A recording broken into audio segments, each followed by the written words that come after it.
What's up, guys? Hey, I'm at Guitar Center, and I'm just Wait for the bus. Somebody, you know it. I'm in the bed.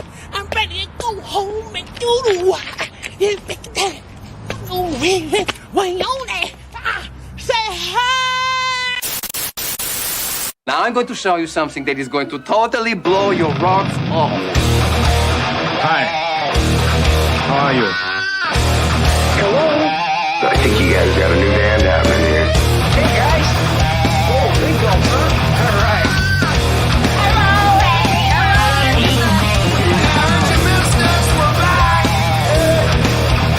I'm talking to you the way I want to talk to you. If you have a problem, turn off your station.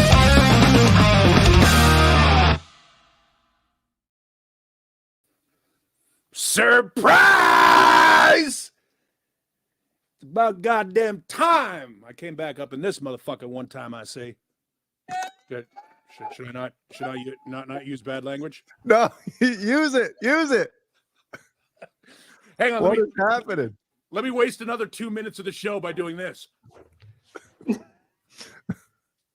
And we'll stand in the background with the lights off. Yeah, Paul, you could say whatever you want on this thing. I say, hey, felt firm, motherfucker, dick, pussy, snot, and shit. Good night. We'll just do the whole show like this. Even your dogs are excited you're back. Oh, the dogs are fucking. This is Amos. Come here, buddy. Up here. Aw. Amos is not the new Lemmy, but Lemmy left. She had to go. Yeah. And she was very tired for a long time, as you guys know. Mm-hmm. So Lemmy went away, and about 8 days later, I went looking for a new buddy for Ace, and my best friend in the whole world suggested, you know what? Why don't you take a look at this puppy we just got in? And it's been all downhill since then. So he's like he's like a year and a half old. I think he's kind of like Caleb's dog. I think he's an Aussie Shepherd, but he's a German Shepherd Aussie mix, and he's awesome.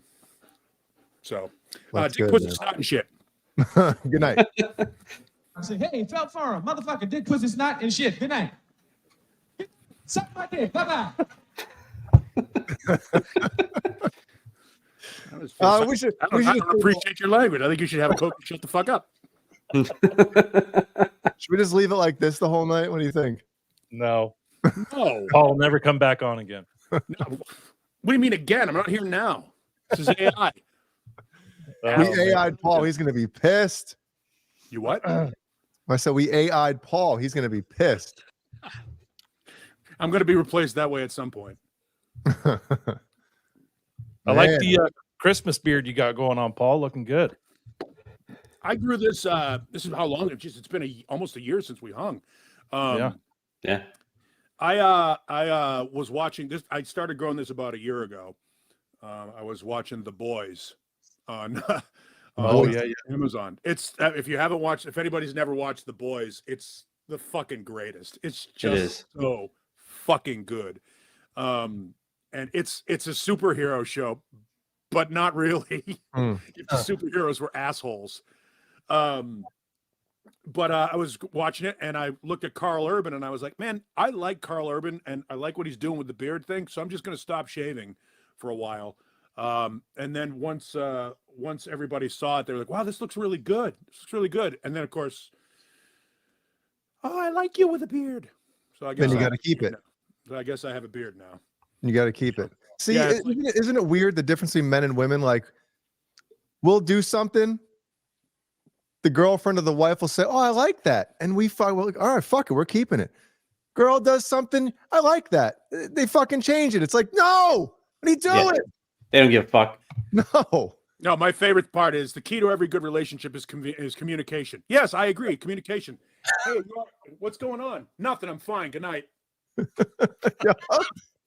What's wrong? Is something wrong? No. Why do you keep asking if something's wrong? I don't know. Maybe I feel it by your fucking daggered eyes. Yeah, if looks could kill. Maybe by the way you threw that fucking dish into the sink. Maybe that was it. I mean, I'm not the most perceptive guy in the world, but I think it was like when we should probably take time out to acknowledge the passing of wrestling legend Killer Khan today. Oh yeah. when Killer Khan allegedly broke Andre the Giant's ankle in a wrestling match, when I found out Andre had actually broken his ankle trying to get out of bed in a hotel room the day before, I started to think wrestling might not be real. Right. Well, wait, we got to put a halt to the show real quick. Big bucks, big money. David Scher says, "Happy New Year's. Nice to see Paul back." Hi. Yeah. Yes, it is. And as a quick reminder, all the super duper chats go right to Kurt. So thank you very much, everyone. Yeah. All right, good. Yep. Fake news. It's good to see Paul. Paul's like, that cousin that shows up during the summer and doesn't leave. He's welcome anytime. That's Paul. But overstays his welcome. Happy to have you, buddy. Yeah. No, it's you guys are doing stuff weeknights. I have a life somewhat now. I don't have to go to bed at 8:30 at night, but I'm actually out doing shit. So it's now for those that don't know, my partner, I used to do, not life partner because they weren't upset. They didn't like him either. But the guy that I used to do morning radio with retired in April. So since April, I've been working 10 to 3, which is just death on the radio. It's really? It's where careers go to die. No, it's actually I'm just playing music and everybody's favorite rock show now. Mm-hmm. Wait, so it's funny for me because I'm like, I was thinking the exact opposite. You get 10 to 3. I'm like, that's the dream shift because you don't, like you said, you don't have to go to bed at 8:30 at night. No, it is. Damn. Prime listening. It's not prime listening, right? It actually is. It is. It's just different. The way the environment is different. You can't really, you're not doing a 5-hour talk show. You're not talking about. It's much more, almost Twitter or X like shorter breaks, simpler topics. Kind of like Brian's sex life. Yeah. Word economy, I guess, is the professional term for it. But it's fun because I get to play music and stuff that I don't, I get to throw songs on that we don't always play and shit, which is kind of cool. So I get some good, freedom. I get afforded some musical freedom that a lot of guys on the radio don't get because the program director trusts me, which is cool. Freedom rock. Yes. And you had to put work into your shows too. I know you did stuff after hours preparing for the next day, and you probably don't have to do that anymore. That's probably nice. Most of it, yeah. I mean, most of what we're doing, I kind of know in advance, and because I don't have to, I'm not working with somebody. I don't have to actually plan it with somebody. I know exactly what I'm going to do. It's like being self-employed now. And that's what I did before we did the morning thing. The first, I don't know, 29 years of my career, it was just me on the radio. So I've been lonely a lot. It's a different thing. It's a different style too, because you have to assume the conversation with people. Yeah. Speaking of going to bed early, Cameron Brown is here, and holy shit. It's going to bed early in the morning is what Cameron Brown is going to be doing soon. It's probably 5:00 a.m. there, Cameron. Yeah, yep. We don't have Caleb to do the accent either. No. Oh shit.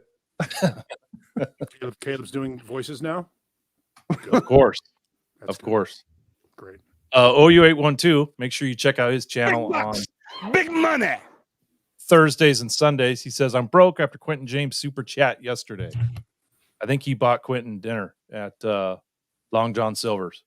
Oh, yeah. LJS, huh? Paul, do you know Ryan from OU812/OU812? I don't think so. He is also a Johnny Bean defector. So I'm sorry to hear that. Right out of the gates. Here we go. Yeah, Brian, it's not like you to bring this shit up. I'm not saying shit, man. I will tell you this though, it was a bitch. Like trying to unfriend him on of course, there's narcissism at its finest. Trying to unfriend him on Instagram is the worst. The worst, because then you have to log into Threads and get off of the 9 fucking channels you were subscribed to there. Oh yeah. It's all these. It's like it's just so blocked. Yeah. I guess it just goes. Are you still subscribed Why to his unsubscribe? OnlyFans account, Paul? Or He has an OnlyFans account. That's funny. Yeah. No, I will do this. I did delete my Discord app from my iPad. Discord? What the fuck do I need to go to Discord now for? I don't play video games, Nope, you don't need it. and I'm not a Don't need it. racist looking to recruit a new militia. So what do I need to go to Discord for? Oh man, that's funny. We got him rolling in here, Big folks. bucks, big money. All the It's way from Australia. False flag. Hi, What's up, man? Hello. Hey, it's false flag. There you go. You still That's got right. it. False flag Coleman. Well, Paul, we've done 80 episodes on our regular Wednesday. Can you believe that? You guys have a job? Jesus, it's crazy. That's good though. No, good for you. Good for we're you. making a shitload of money on this channel now. That's It's great. like That's what thir- I'm- I think 13, 14 $37 a month divided by 4 is fucking amazing. Yeah, it's just like being in a band. Yeah, that's worth losing friends over, right? Yeah. Speaking of being in a band, right? We got our fourth quarter email from the distribution company that had released the last Gizmachi record. Nice. For the entire year, we're going to be splitting up $390 something. We're fucking just raking it in, man. Rock stars. Raking it in. So if you want to be in a band, do it for money because it doesn't stop coming in. Fucking rolls in. Yeah. Never stops. I got to get a money printer, a printing machine up here to fucking keep up with it. No, I get Jay's it. accountant's going to be like, what happened? Jay, what the fuck happened? Yeah. Now Jay's like, accountant. fuck returning the guitars. Burn them. More like the accountant's like, you know what? It's such shit money. You don't even have to fucking put this on your taxes. Don't even claim it. They don't give a shit. Call it gambling losses. Yes. Oh, Yeah. man. Next tax bracket. There you go, Ryan. There you go. You should give Jeannie a medal. Gene needs a lot more than that, man. Shit. Hang on a second. You know, like when you guys have kids. Well, I know Jay does. Oh, yeah. You have kids. Yeah, we all do. When your kids were younger and it was too quiet. What's going on down there? Yeah. Yep. Just Amos. nosing through the trash. No, I know what he's doing. He's eating a rug. There's an area rug, like one of those industrial ones in front of my front door. So you wipe your feet off and stuff like that. And I know that he goes right over to it, gets the corner of it, and starts pulling the threads out. Mhm. Oh, it's got the rubber on the bottom. Oh boy. Hello, Renus. You know, Paul, after you sent me back the message saying that you join us, I actually reached out to John BL. I remember there was a message that went around. You guys all group messaged everyone about a reunion show. Yeah. I was under the impression he was all in for doing a reunion show sometime. I had no idea that he and his former partner were no longer associated. Well, I think they're still cool. They have no issues or anything. Yeah. But I guess John BL being married, when he got married, I guess that kind of like, changed everything. So he wasn't doing the shows all the time. So I totally get it. Totally understand it. First thing she did was make him throw away that mini stage. That's tragic. That should have been in the fucking YouTube Hall of Fame. Dude, that thing is that was maybe the hardest I've ever laughed on the internet. You and Caleb, man. Caleb it was too, so yeah. good. It's so good. You guys were shitting on him. I'm like, no, man, this is fucking awesome. Man. Dude, he was like fucking Steve Carell in Dinner with Idiots. So yeah, we're still kicking the idea around a reunion show. We just got to figure out how we do it and when we do it.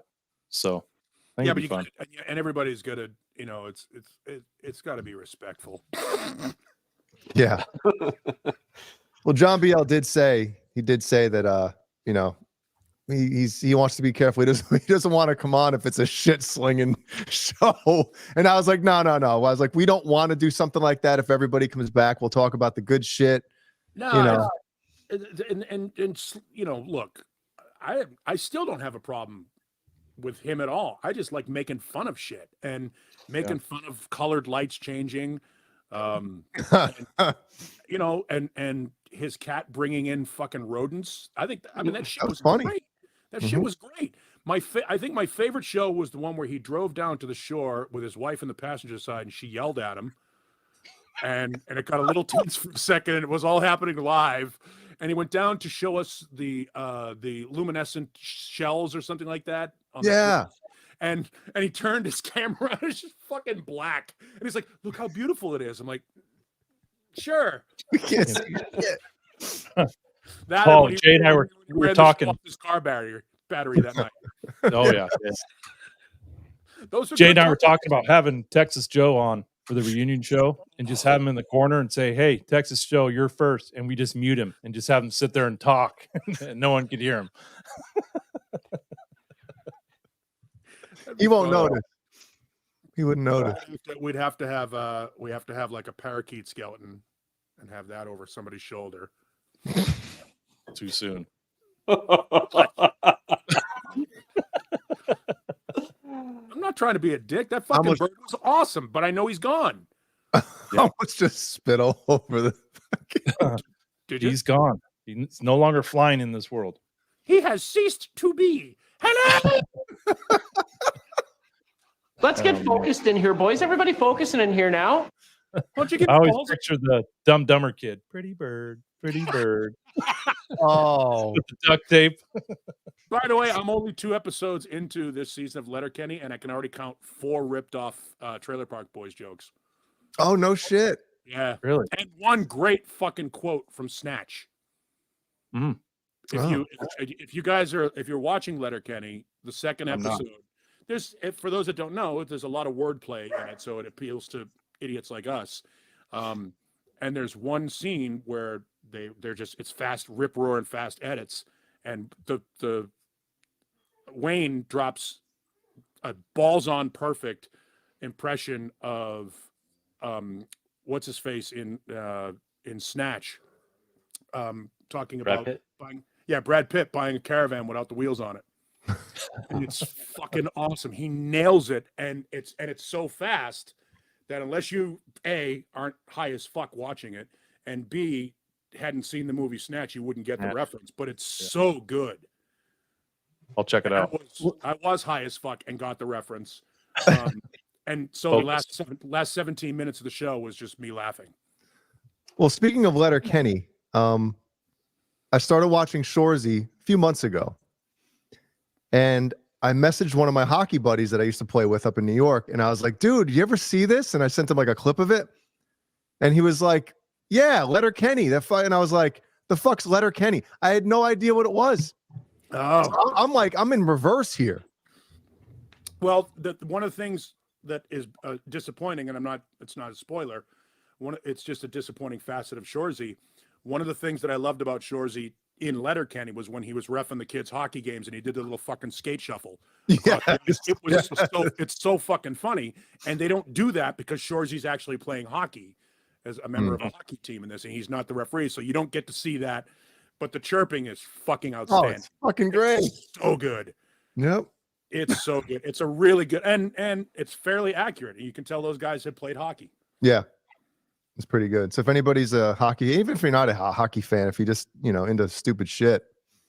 Hey, balls. Speaking of splitting $390 something odd dollars. Hi, buddy.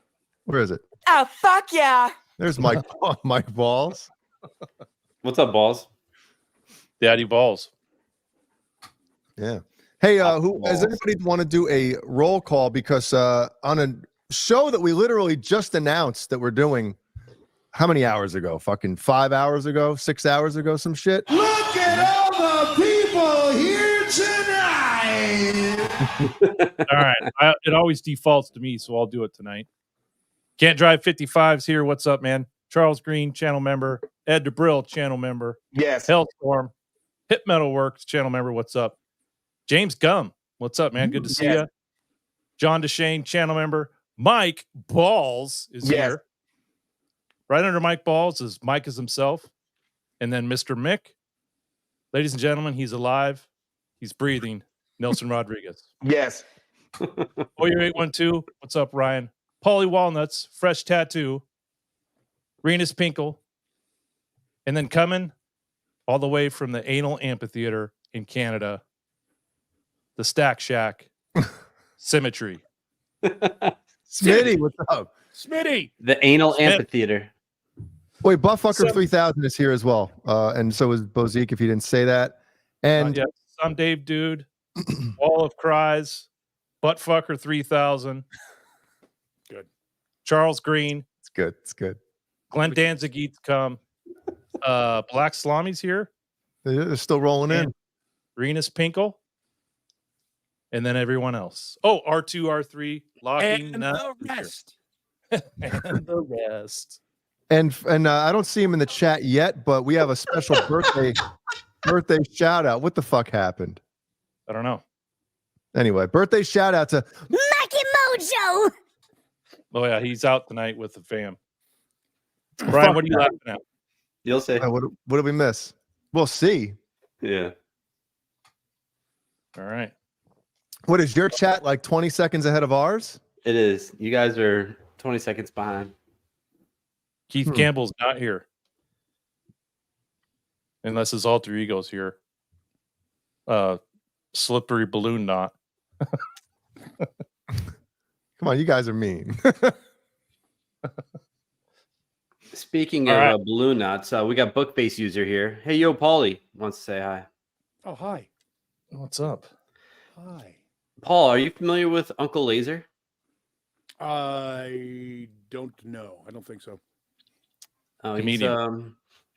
He's like the mascot of our channel. I don't know if you've seen him lately. Jay, can you just pull up something real fast? How the hell we doing, Uncle Laser? Here, your boy Brian Beesman wanted me to give you a little fucking shout out here.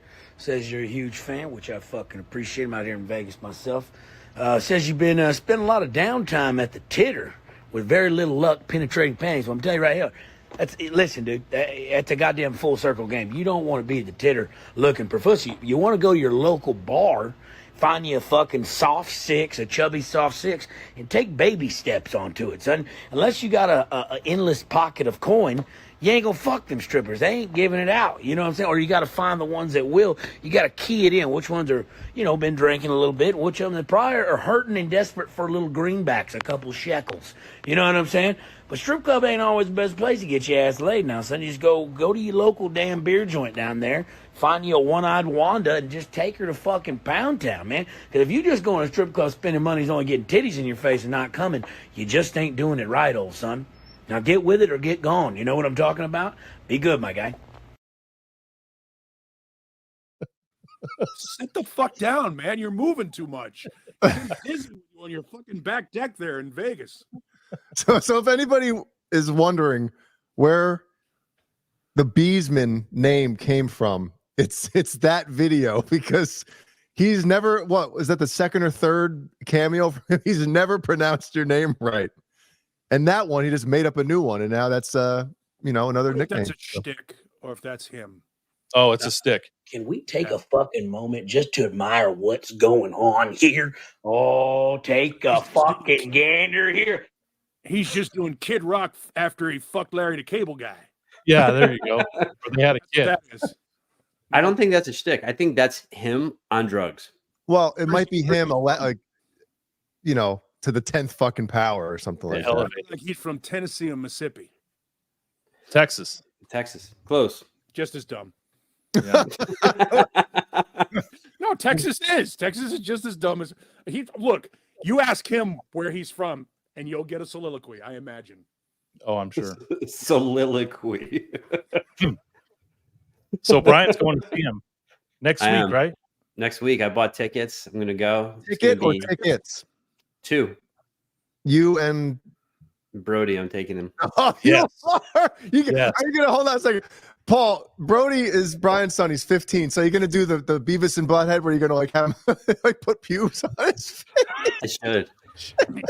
He's pumped. He loves Uncle Laser, so it'll be pretty good. So how are you going to, how are you going to explain that to Child Protective Services on Monday? I don't know. I've done worse. This is actually pretty good in my book. So what is is it 21 and over? No. It's not? No. There's nothing. It's at a casino. It's at a casino. I called, and they said It's at a strip club. It's at the local titter. What's that? It's at a casino, so it's 18 plus, right? Yeah. So I called, and they said that he can go in. At a casino, so if it's connected to a hotel, yeah, you're not fine. allowed to go into the casino. Correct. Yeah. Oh, okay. He's going to go into school on Tuesday and tell the teacher he learned how to snort cocaine out of a hooker's ass. That's good. From a guy on stage. That my father took me to see. Yes. Yeah. You got to add that in there too for the kids. Right. Speaking of Texas, Caleb he's probably landed, right? I don't know. What time did he take off? A couple hours ago. He sent me a picture. Take off, eh? He sent me a picture of Arizona while flying over it. Oh, okay. At one point. So apparently Nerd Haylen's making more than $300 a year because he could afford the in-flight Wi-Fi. Caleb's big time now. Oh man, that's funny. R2R3. Thank you. Thanks, R2. Do we have a drop for that?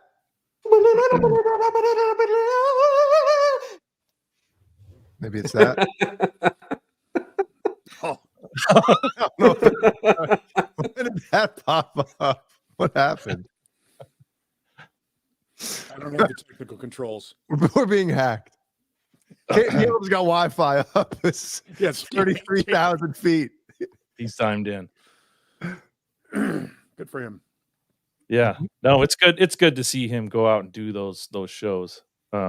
Especially those big ones. I think they're really taking to liking to him over there at the Glass Cactus. Glass Cactus. And Paul, I don't know if you know this, Caleb is going to be playing in Charleston, South Carolina next November the 23rd. 2.5 hours from me. I'm fucking going. That's funny because I talked to Mancuda and Caleb was playing at the Whiskey down the fucking street and he wasn't going. What?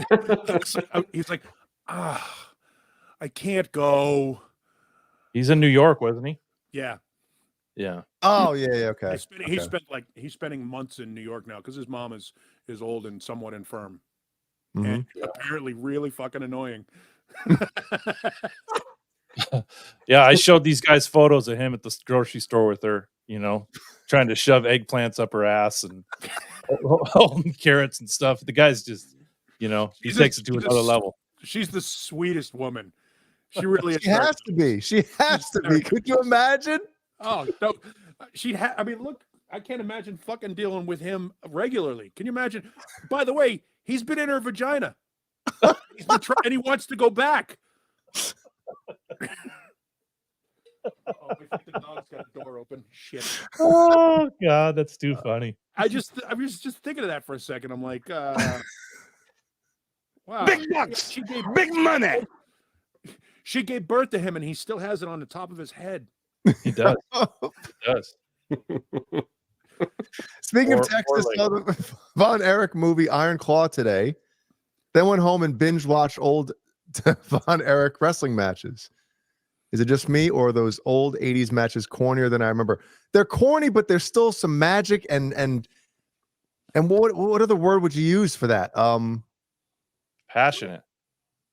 Just like raw and pure, like pureness to them. Can we rebroadcast YouTube content without getting? We do whatever we want. We usually get in trouble, but fuck it. Well, if it's a copyrighted video, the video can be taken down.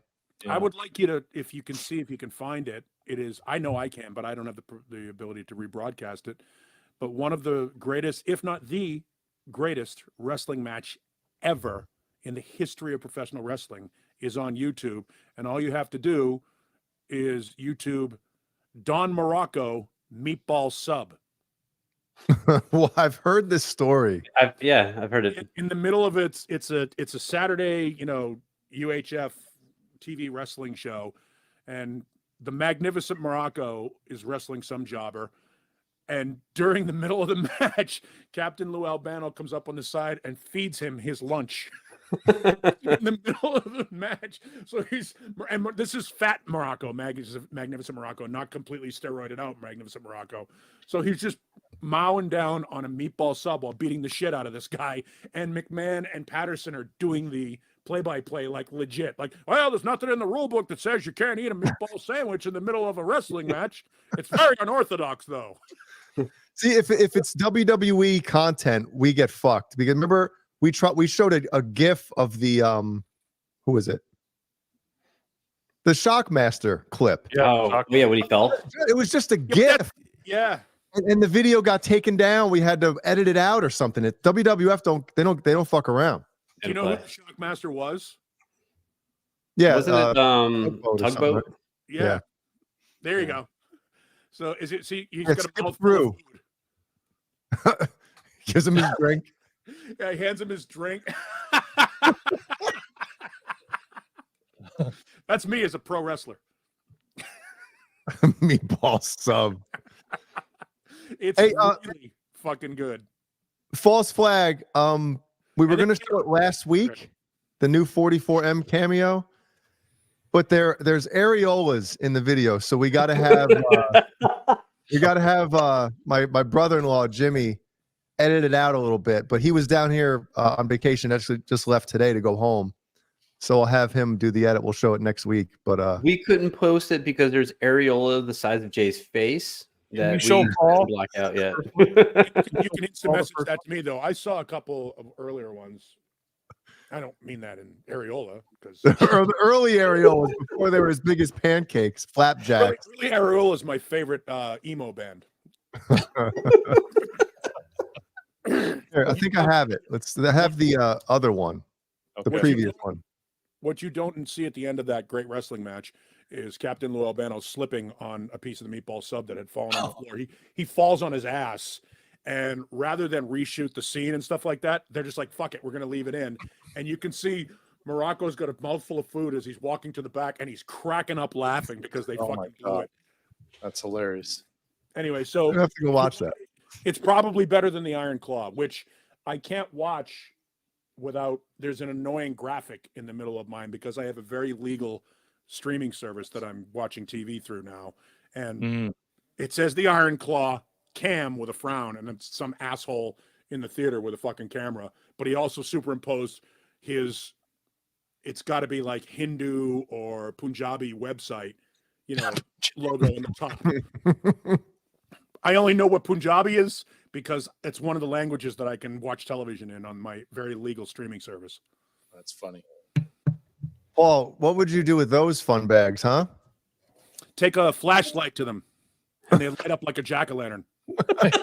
You take a mag light and put them underneath, it'll fucking light up like a kid. Videos, Reality Kings, and now exclusively on my OnlyFans and loyal fans, where you can see more of my 44M titties. 44M titties. This message is from False Flag. Shout out to Under the Bus Network, live every Wednesday night. Yes. Yes. Make sure you check them out. And I just want to say hi to Brian Beesman. Hi, Brian. Hi, Kurt. And Caleb. And one more. Jay. Jay, baby. You got to get in the habit of returning things. Maybe that could be your New Year's resolution. Would you return me, Jay? Maybe? Tell me. I hope not. All right, bye, guys. Well, what happened there? What happened? How does Paul keep a straight face? I don't know how. 44 titties. It's not shocking to me. That's someone's daughter. I'm surprised at how eloquent she is with those two fucking Goodyear lips. Oh, she's got so much. I mean, don't get me wrong. I love big tits as much as anybody, maybe even more. But she's. I will just say this. And this tells you how you know. And Jay, you watch too much porn. When you start to actually see a chick and you go, she did a good job with that. Like you're just nonplussed by it anymore, and you're just like, good diction, timing is fantastic. I'd hire her to read a fucking directional. Well, Jay does that with the guys, though, Paul. Yes. Wow, he's just throwing ropes everywhere. Yep.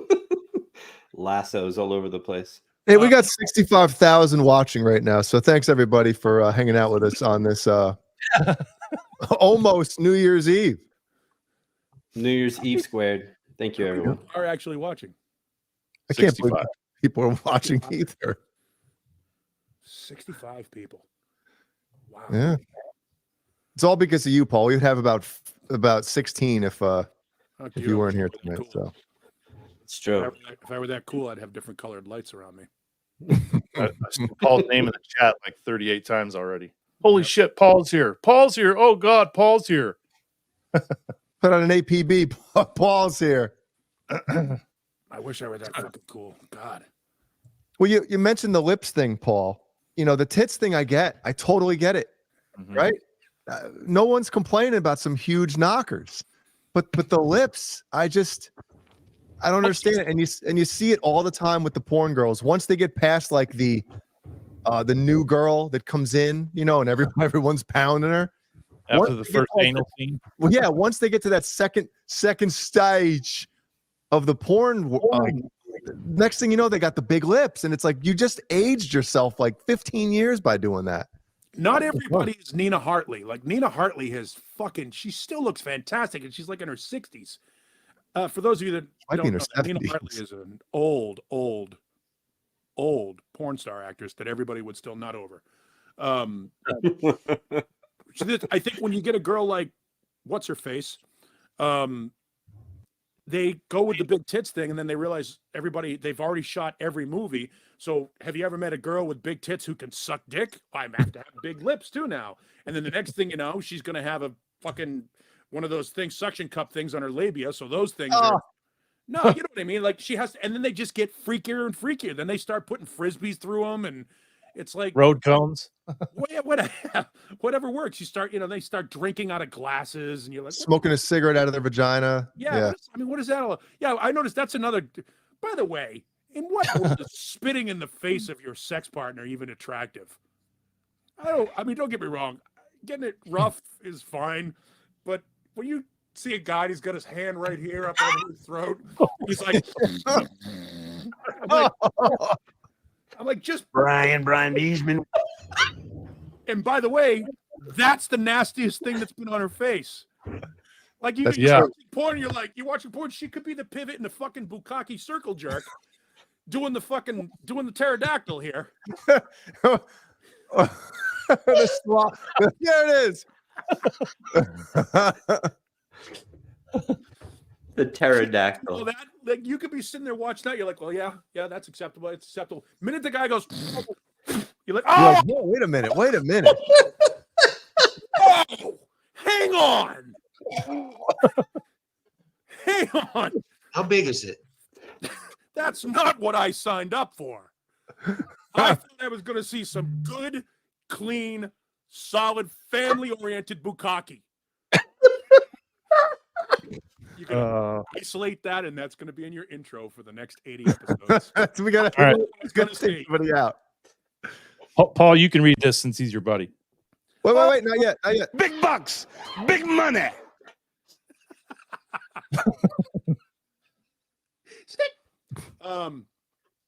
So when Boner and I got on before we get on here, I was like, here I am live in front of your naked steaming ears, like you did cruise missile and your happy hour Cheerios. You did. And Brian had no idea what you were talking about. No clue. None. But I liked it. And then I did this. Yep, and nobody was there. And he didn't get that either. My favorite is the.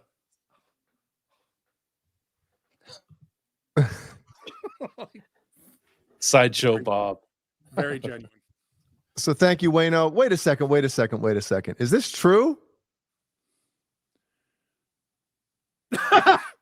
My God, could you imagine? Sure. Wow. That's love. Jesus Christ. When that and marriage Paul, that's doesn't work Bozique. out. That's Bozique. He changed his name to, I think that's his real name, or I don't know. Yeah, that's. You remember Bozique? That's about as Greek as it gets, right there. Yeah. Yeah, that is Bozique. Spiros, that's his real name. Spiro's animal. Now, Which one of us is gonna correct Renus Pinkle's spelling of bukkake? I was thinking the same thing. How do you spell it? That might be. We got 57,000 watching. That might be a good thing that he doesn't know how to spell it.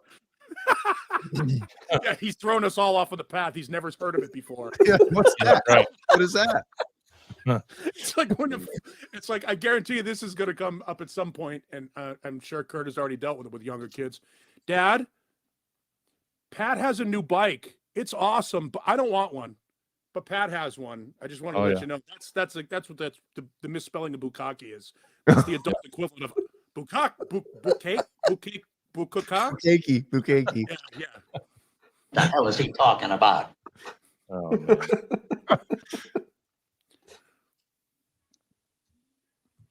Yep. You could literally come on here and do nothing. That's what it's about. Oh, Renus. Wait a second. Emotional damage. Well, Charlie S just toned in. Nice. Welcome, Gee Fuck back.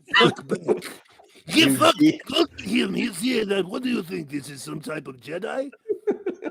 What is this, Paul Gee? Is Gee?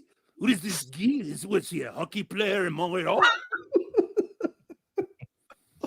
He played hockey. Man. Oh shit, I lost it. Okay. So I got these new I don't even know what to call them. I was talking to the guys about them last week. They're called X Bites. Oh boy. And I took a half of one.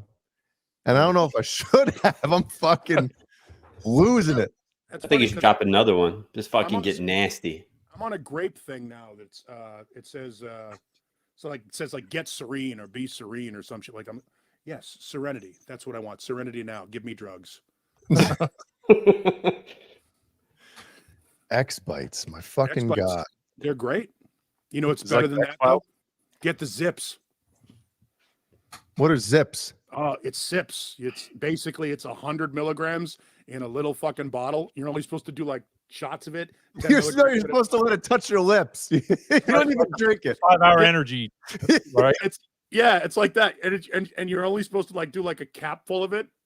And my best friend and I split an entire one on the way to the Logan Airport after Thanksgiving. We were fucking destroyed in waiting. We didn't give a shit that they changed our gates like 4 times. We're just like, fucking do it again. How many times can you change it? I'm not ready to land anyway. Zips gives you the rips and the drips.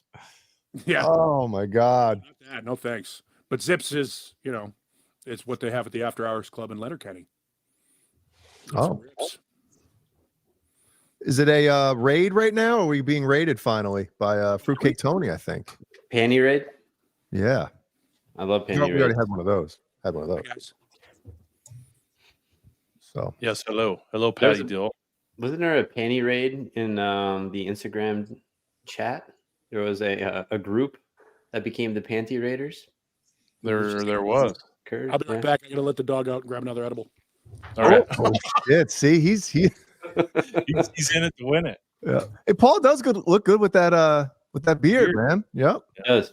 That was the first thing I said to him after he did that Cheerio thing.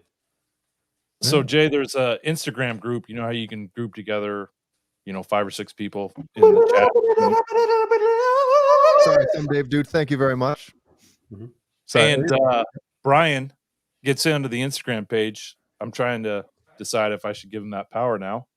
But he's on what kind of basis would it be, Brian, when somebody's you just hire somebody and they're kind of like, what is it called?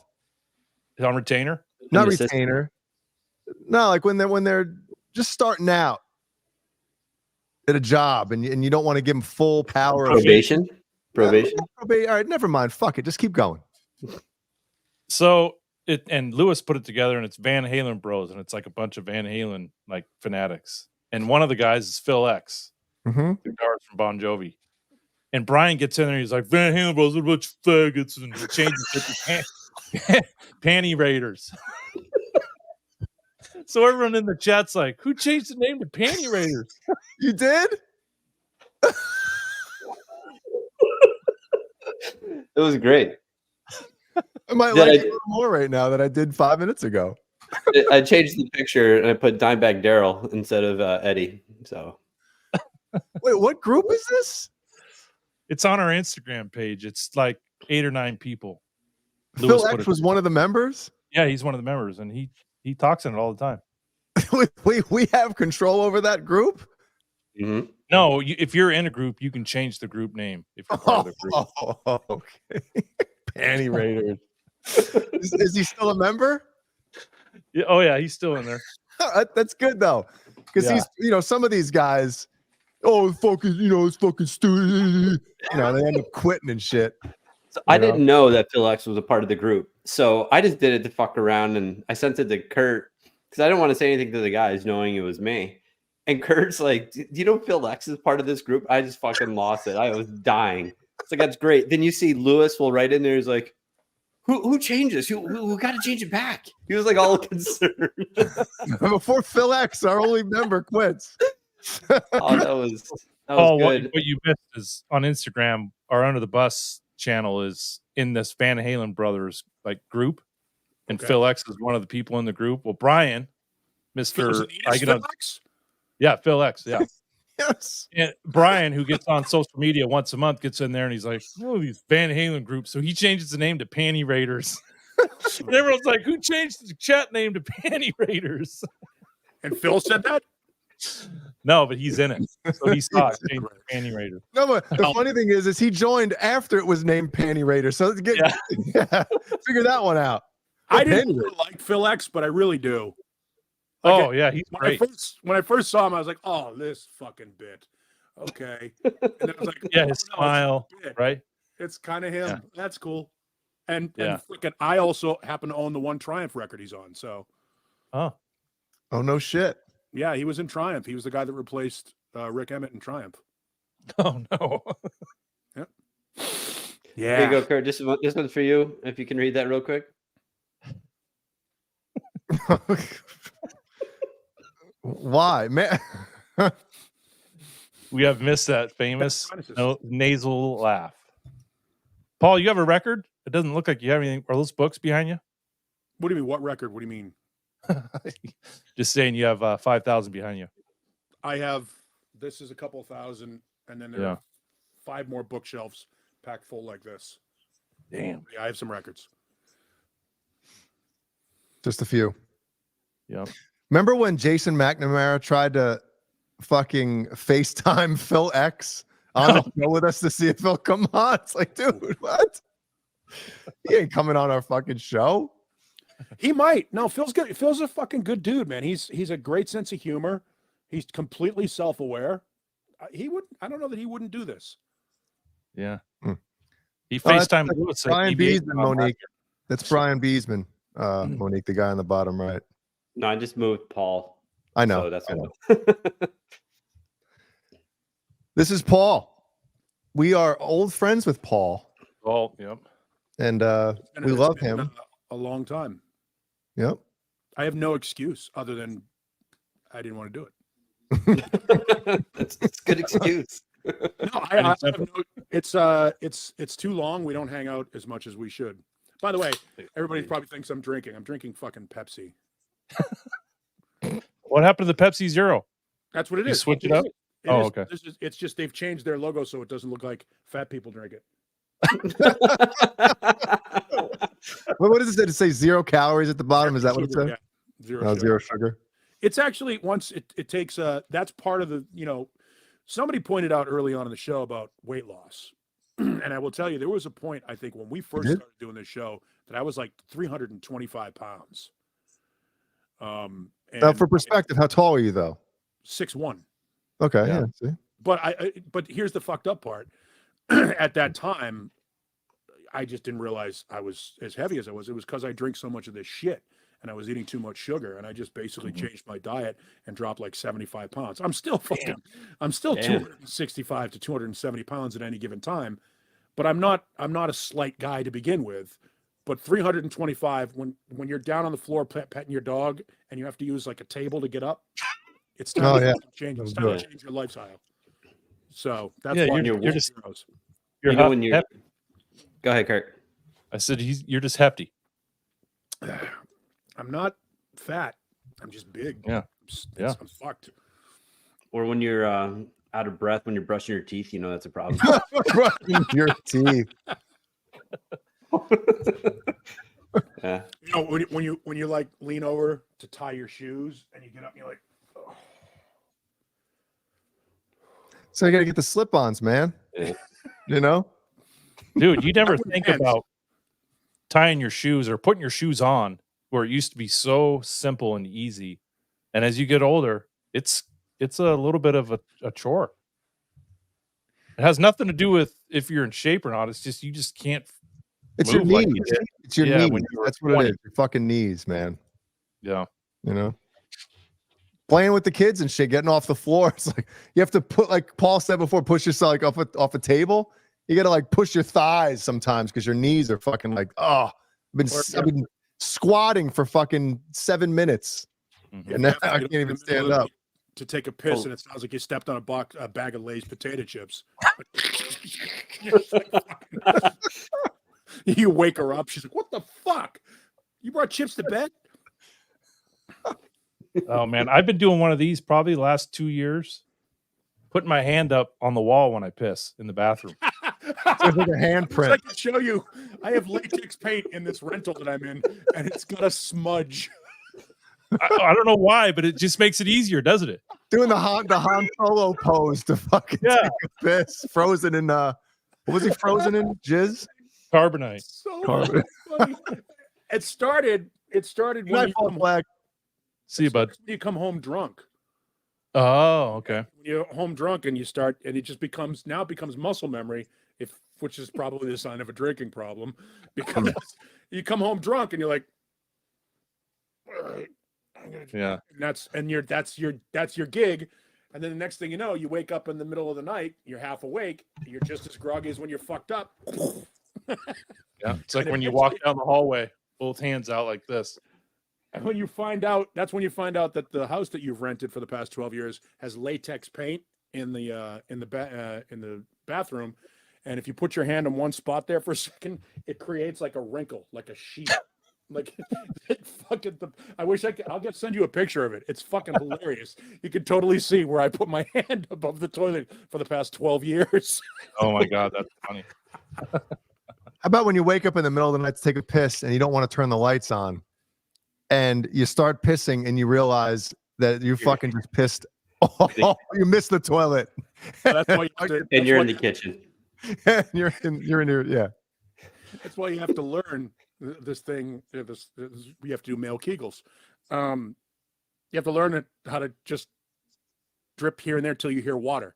So warning shot. Yeah, you fire off the warning shot, and then you're just going by sonar the rest of the night. Sonar. Well, that's bonar. You're listening for the sound of it hitting the water, right? Sonar. It's pinging it. That's sonar. Yep. Yeah, when you hit the toilet seat, it sounds like you're pissing on a flat rock. Yeah, something you're like, oh, and you can. Yep. That's how you learn My how to knee's wet. adjust. Yep. That's how you learn how to adjust, and then you learn where the roll. Then this kicks off the infinite argument: over the top, underneath. Underneath. It has to be underneath. Yeah. You know why? No. One hand, so you can one-hand it. Oh, while you're jerking off? I live alone.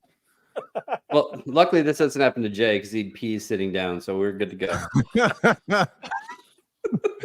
So Nelson says I'm not invited to his place. Nelson, I don't think I'm sleeping over, because if it's getting up in the middle of the night to take a piss at your place, we're probably doing something. Nobody. I just leave it. You know. So Jay, when you sit down and pee, do you fire off the bidet bellhead? Well, I sit reverse on the toilet and fire up the bidet so it's straight up your dick hole. Just fucking two hands on the wall. Yeah, two. And no, one hand that you're controlling the bidet dial. This is fucking filling up your dick hole. He's getting his urethra all clean, all nice. I like it. Still not as offensive as. Wow, come on! No? we have no problem having a conversation about Jay putting his dick in the bidet backwards so that it goes sprays right into his fucking piss hole, right? We're all just like, yeah, that's good, right? I'll go back and reference that porn where the guy goes and hawks a calamity. That's more offensive. That's literally more offensive than us talking about Jay fucking spraying his urine. That is true. We know where the line is now. We did it together. That's true, Randy. If I was sleeping over at Nelson's, I'd be spending the night at a funeral home. Oh, is he Paul has no clue what's going on with that. No, all right. Somebody explain this to him. Kurt. So, Paul, you'll probably remember this name. Thomas Santiago was a longtime follower of all these channels, watched all the shows. He passed away about a year and a half ago, maybe a year ago. About a year ago, yeah. About a year. And Laz, God bless his little heart, was trying to give Thomas Santiago, credit was due. And he told everyone on his channel, which was 7 people, that Nelson Rodriguez had passed away. Oh, nice. Wrong name. Yeah. So now we dumb asshole. now we give Nelson shit about him being alive. Yeah. We give him shit about being alive. That's great. He won a Colonel's popcorn prize pack not too long ago. So when I was talking to Shay from Colonel's on the phone, I was like, dude, when you send out Nelson's package, put like Nelson Rodriguez and then put like in parentheses R.I.P. He's like, okay. So that's what you do. Yep. Too funny. No, I had seen about Thomas, and that sucks. Yeah. They're really. I mean, I don't know if there's anybody that's ever viewed any of these channels that I wish death upon. Mitch Malloy, perhaps, but but he probably has never viewed these channels. He just gets them little clips of them sent to him. Yeah. Dressed up as him He for just happy Halloween. someone's talking about him. Eddie Van Halen gave me this cup. It's funny. I was in the band when he asked me to join the band. Never fucking asked you to join the band. Stop lying, you pussy. No, what he did. Here's the thing: we don't have any audio or visual evidence of him offering you the job. We do have plenty of audio and visual evidence of him fucking clowning you, legit clowning you on video. When they were doing the interview with Gary Sharon, and they go, "Well, we had this one guy. It's never gonna fucking work." It's like, that's you, Mitch. That's you. You're the fucking clown that never was gonna work. You fucking talentless hack. Actually, he has a lot of talent, but he's still a hack. Oh man. So, Paul, Monique would like to know where the hell is Makuta?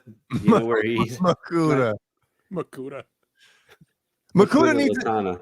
When we were talking earlier, Monique, about doing the reunion type esque show, I think Mancuda needs his own night of because we were going to do a show with like 8 or 9 people at once, and we just think that Mancuda might need not to have everybody else on there with him. You know what I mean? So we got to figure something out. We still love John Mancuda. Oh yeah. I don't know about the dogs though. There's probably one of the 24 or so feral cats in my neighborhood outside my front door right now. Do you feed them, or does a neighbor feed them? Everyone feeds them.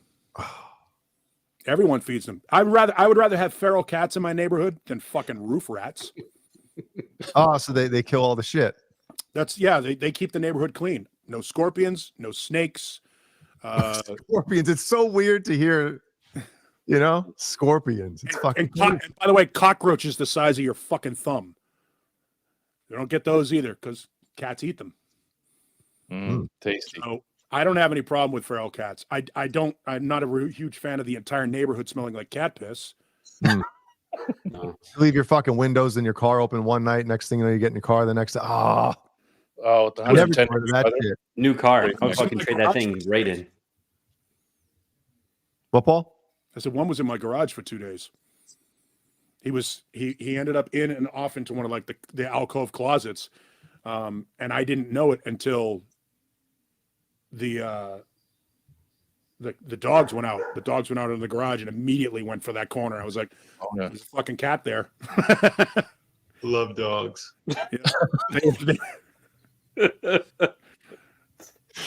So yeah, because that's right. You guys got scorpions out there. Fucking scorpions, venomous snakes. We also have these things. They're javelina. It's called. They're called. Oh javelina. Yeah. And they're wild pigs. Yeah, and they're a little bit smaller than a hog, or like a wild hog.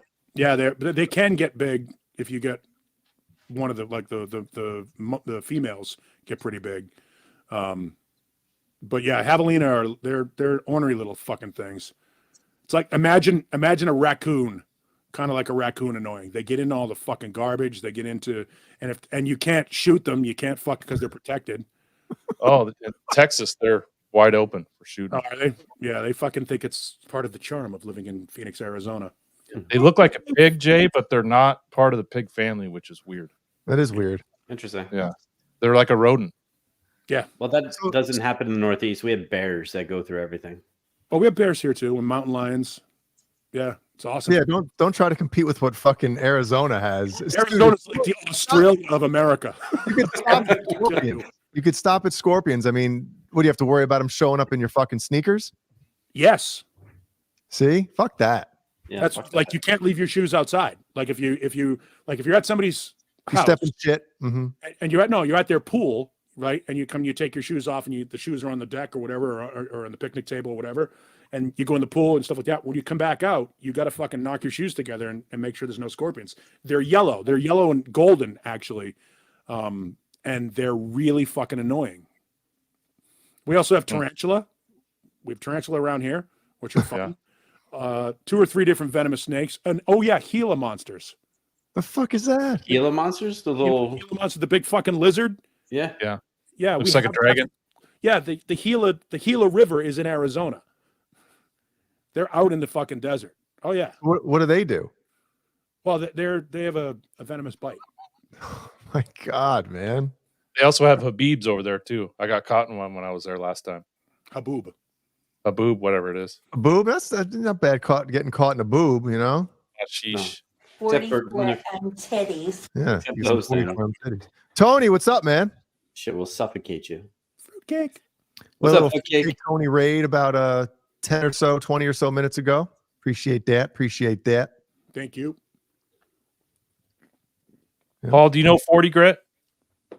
I want to say yes, but Mike, maybe. He's from Mesa. Oh, he's friends with Dane. Oh, cool. Yeah. Then I probably have seen him if he goes into Dane's shop. Dane Zimmerman. Dane's a good dude. Oh yeah. Mm-hmm. We like Dane. Yeah. His Ace Frehley is the saddest thing ever. It's so good. What? His Ace Frehley was the best. Oh yeah, he was. Oh, that was so good that night. Sad Ace Frehley. One Halloween show when he was Sad Ace, he had a bra on. You remember that when he put the bra on over his shirt? No. Yeah. I'm not sure where that came from. It's probably just random hanging out in the bathroom. Do you remember that he pointed a samurai sword at us and I pointed a 12 gauge at him? Johnny loved that. Yeah. You shit a fucking Buick. Jay, you cracking open the kernels? Dude, I'm like 4 bags into these fucking things already. Yeah. Munchies. Yeah. Look at these fucking things, man. Too good. You're into your 4 vials of your type 2 diabetes medication, so you can continue to eat that shit. If I haven't gotten it by now, if you don't love me by now, you will never love me. And the viewers go down. Me, right? If you don't know me. Jay's got one of those bodies where you could just fill it full of garbage and Mhm. it just goes right through. It doesn't absorb shit. But Okay. no, go. I was going to say, I went when I went for a physical when I turned 50. the doctor says to me, she goes, and she knew how much of this shit I drink. And this was back when I was drinking the full gas or blue cans, which if you want to just talk about why I stopped, we started this show when? Hour and 6 minutes. Yep. Damn, son. Fourth one. Holy shit. How many do you drink in a day? It depends. In a day. But the point was, when we used to do the other show and stuff, I would be drinking the full gassers. Let's do the math. Full gassers. Let's do the math. 150 calories a can. There Oh are my God. 6 cans right here in front of me that I'm going to finish in the next 45 minutes, right? Full dogs? No, I just drink the zero sugar, 0 calorie stuff. No, I mean, you have 6 cans, like full cans waiting?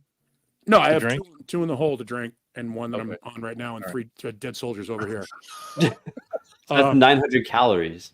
It would be if it was 150 calories a can. Also, 42 grams of sugar per can. Mm-hmm. So imagine you're drinking 10 of those a day.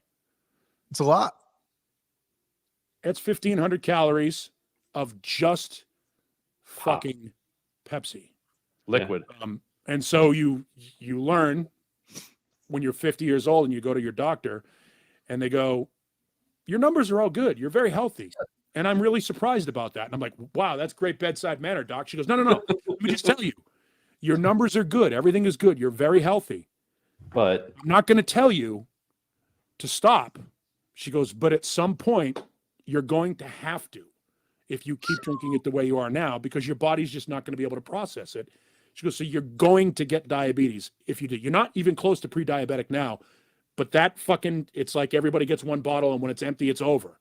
Mm-hmm. So she goes, I would take a proactive step and do it now so that you don't have to do it later and your numbers never change and shit. So I just switched over to it for that. And that helped. That was also part of losing 70 fucking pounds. And thank God the Pepsi Zero and Coke Zero taste decent compared to the diet shit. Yeah, it takes 2 weeks to get used to the flavor difference. Yeah. But worth it. Definitely. Since you're cutting out all those carbs too. It's gross. 42 grams per can. Jeez. I think Mountain Dew is like 70 grams of carbs in one bottle. Well, all the carbs are sugar. Right. So if whatever the sugar count is, whatever the grams of sugar in the bottle is the same as the grams of carbs. Because it's all from sugar, pure from processed sugar too. It's all fucking. That's Jay stuffing his face with chocolate. No, it's good. But he's also getting the protein from those nuts. Right. Yeah. Well, no, but I usually, I don't want to go on a tangent about how I eat or whatever, but I pretty much like intermittent fast. So this tonight, I usually don't do this shit at night. So I'll wake up in the morning and not eat for like 3 to 5 hours, and then eat in a window during the day. Window. So anyway, but yeah, I fucking love snacking and eating shit. Love it. Who doesn't? Right? If you could. I have sushi in the fridge. Fuck yeah. Wait. Sushi. All right, let me ask you this then. Gas station. Have you gas station sushi at the local Sunoco down the street? But the best barbecue you'll ever have is in a gas station in Kansas City. No shit. Yeah, it's a little fucking tiny little place. Used to be called Oklahoma Joe's. Now it's just Joe's Barbecue. It's on the state line, right over the state line in Kansas City, and it's the fucking best barbecue you've ever had. I'll put it up against anything in the world, and it'll win. It's a gas station. So you dig the sushi? Yes. Have you ever heard of the, I guess, combination with either eating sushi first and then Taco Bell, or Taco Bell and then sushi? Oh yeah, you asked me this. Yeah, I've heard this before. And who is it? I think the singer from Byzantine was telling me that if you eat Taco Bell and then I can't remember what it is, one or the other first, the latter is like the greatest thing you've ever tasted in your life. It's almost like something in the sushi does something to your taste buds, and then you have Taco Bell and it's like the greatest thing ever. No? Never heard of it? I don't eat Taco Bell, so Let's try it. Paul's got all the best taco places in Phoenix. So you don't need that. If I want Mexican, I can go to literally a Mexican. Yeah. Yeah. I mean, it's like what I don't have out here is good fried clams. Like you can't get. I mean, I can get great sushi, but I can't. I can occasionally get lobster, but like I can't get good fried clams like with the bellies on them and all that shit. You can't get that in the American Southwest. So no. You got that someone shit here, here, I guess, right? Weeks ago, right? It sucks. Like, I said, you get some when you were in Boston a couple weeks ago. Yeah. Yeah. Yep. Like where I live, obviously seafood is huge, right? I don't like that shit. Jeannie doesn't like that shit. People come and visit. They're like, dude, where should we get seafood? Long John Silver. Your guess is as good as mine. Mixed sandwich. Skippers. Remember Skippers? What's that? No. It was all you can eat fish and chips place. Oh. Yeah. Anything that's all you can eat is gone. Yeah. Shoney's people used that to eat they all died. The people that ate there. They're when no you go, longer there. Jay will know this when he was on the road the first time around. Shoney's 2 a.m. fucking breakfast bar. You're in. You fucking that's your meal for the day. Just Dude, I because it's a remember buffet. there was a one or two tours. I think it was 2 tours in a row where we got a $5 a day per diem to eat. Jesus. Hey, that's 6 fucking Tina's burritos. 6 Tina's burritos. And you got to find a microwave, though. That was the issue. When they're on sale. Man. Yeah, that's everywhere you stop. You stop at when you stop at this is the rule, no shitting on the bus. And when you stop is when you cook, because there's a fucking microwave inside the gas station. So my day consisted of literally 2 peanut butter and jelly sandwiches, one for breakfast, one for lunch.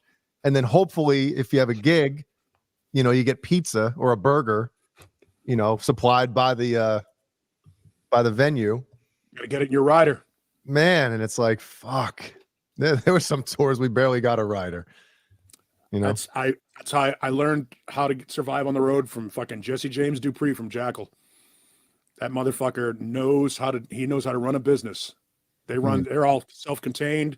The bus, the road crew, all that shit is all in. He's a smart motherfucker. We were joking about the comedian earlier with the southern redneck accent. Jesse has got a twang to his voice, but he's no fool. He's a smart son of a bitch. You know him? Oh yeah. You got to ask him about the incident at the Chance in Poughkeepsie, New York. All right. They played there. This is probably 20 something years ago when they were kind of in their heyday, if you will. And they chainsawed the back door. If you're looking at the stage at the Chance, B's been seen it before, obviously. Behind stage right, there's a door that goes out into the parking lot. Mm-hmm. It goes out, there's a deck, and then there's stairs that go down. I guess they couldn't fit something in or out of that door, so they grabbed their chainsaw and fucking cut the door bigger. I guarantee you that was Randy that did that. Dude, the Frank from the Chance, Were you there when it happened? No, I was not there when it happened. There was a show either we played the night after, or there was another show we went to the night after. And I remember as soon as we walked in, we heard about it, and the fucking door was, they were fucking pissed that it happened. I'll ask. Yep. I mean, Jesse is. I'll tell you a good Jesse story. So we're on our way. We hooked up at NAM. I flew out to meet him in met him at NAM. Met him at NAM. I met that guy. So I flew out to meet him at NAM, and they've got a 2-person road crew, Randy and Don, nicest guys in the world. And Randy and Don's job, when the band is done, Randy and Don don't get a fucking a seat on a bunk on the bus. Randy and Don are driving a cube van in front of the bus. Like as soon as the show is over, those guys load out and they're gone. They're on to the next place. And then when they get there, they either sleep in the cube van, or if they've got enough money left in their per diem or whatever, they'll get a room. But the only guy that gets treated like a fucking king on the road with any band is the tour bus driver. He gets a hotel room.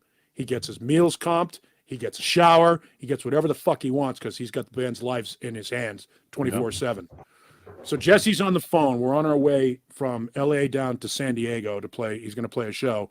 So a couple of buddies of ours, we're all on the bus. And I hear a phone call comes through. It's Randy calling from San Diego and Jesse on the other end of the phone. And I just hear, what? I don't give a good goddamn what the fucking law says. That fucking microphone better have a shell in it. Because his mic stand is a double barrel shotgun. And when at the end of the night, Jesse will fucking unload that thing. It's a dummy round with confetti and shit in it. But he fucking fires, and it's a gun. It's a legit fucking working double barrel shotgun that he has welded to a fucking mic stand. Nice. And they were like, I guess Randy was setting the mic stand up, and like, I don't know if he wanted to do a test fire or whatever it was. And the bartender, because he wanted to make sure that the fucking gun was operational, that the ammunition was good. Because if the show fucks up, it's Randy's ass. That's his job. So I don't know what happened, but the fucking club owner gave Randy what for. Randy called Jesse, and Jesse fucking lit him up. And damned if we didn't get down there that night. And Jesse fucking unloads around, fucking shit everywhere. And then Brandon Lee fell from the rafters. It was a fucking terrible look. Oh, man. He's the guy who gasses up the chainsaw. Randy's job is to hit. I mean, Randy and Don is the sound guy. Randy is the everything else guy. Those guys, if anybody has ever been in a band, the road crew makes it fucking happen. Those guys make music happen. The bands are great, and that's fantastic. But the road crew and the truckers and the riggers and those guys, they fucking make it happen. And that's the biggest thing I learned on the road was how everybody is treated and how to make the machine work so that you can be self-contained and take all those dollars home for you, 300 and whatever fuck you made. Right? I got to figure out what I'm going to do with that money already. I'm trying to. I'd invest it. What can I buy? Jay, you learned real quick not to piss off the bus driver, didn't you, on your tour? Yeah. Didn't you tell him, is this piece of shit going to make it or something? I didn't say it like that. we were playing in Arizona, funny enough, Paul. And it was obviously it was an outdoor venue. Mesa Amphitheater? Yes. Yes. I know what it is. Yes. You were probably there. No, it was before I was here, but you were probably, our sister station was probably doing it. Yeah, exactly, right?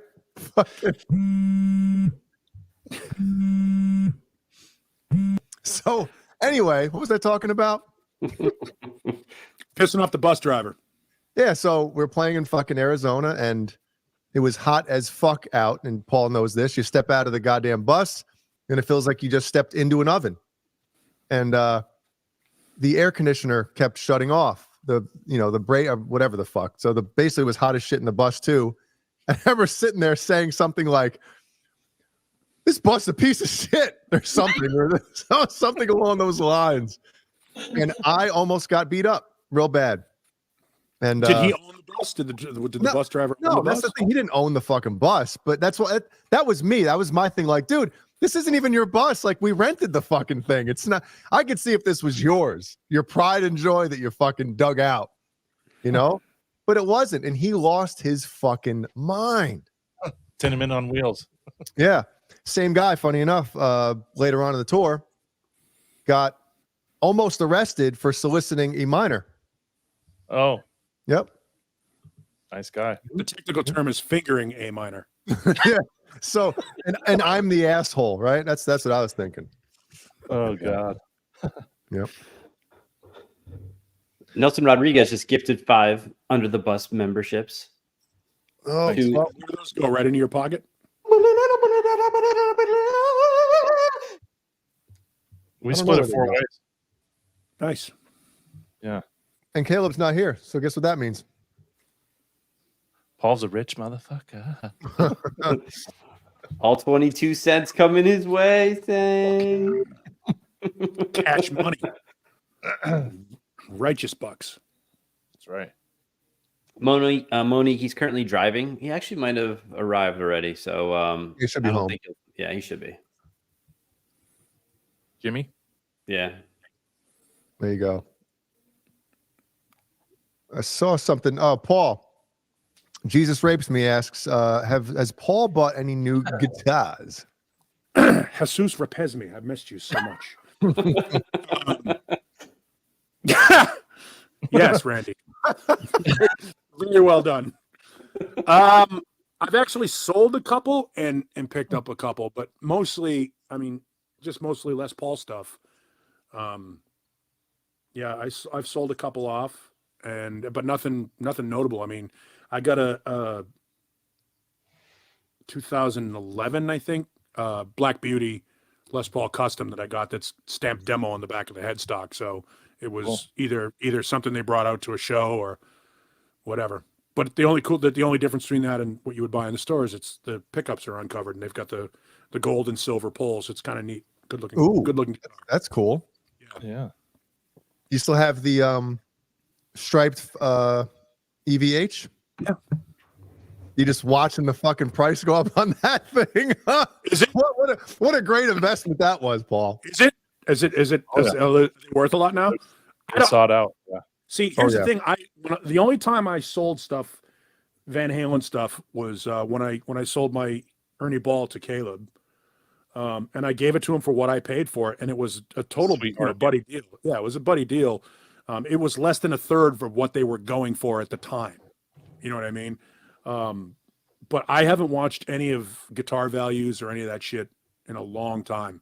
Sometimes it's better to fucking do that, not pay attention, because then you get all crazy and like, oh, wait a minute. I will tell you that I do still have, because the guy reneged on the loan. The Max. I do have a Max Baronet, and Max passed this spring. So that's the numbers of those they were already limited. There was not a lot of them out there. But I made a loan to a friend and he secured it by letting me hold on to his Max Baronet. And the terms were 6 months. You pay me back or I keep the guitar. And he didn't pay me back.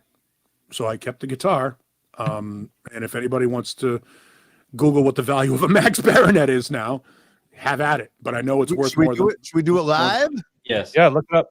Brian, do you know who he is? I have no fucking clue who Max Baronet is. You can tell him, Paul. So Max is one of the two best Les Paul tribute luthiers in the world, and they're both dead now. Well, the other one's name was Chris Derrig, and Max and Chris are responsible for the Les Pauls that Slash played on the first Guns N' Roses record that everybody thinks is a Gibson Les Paul.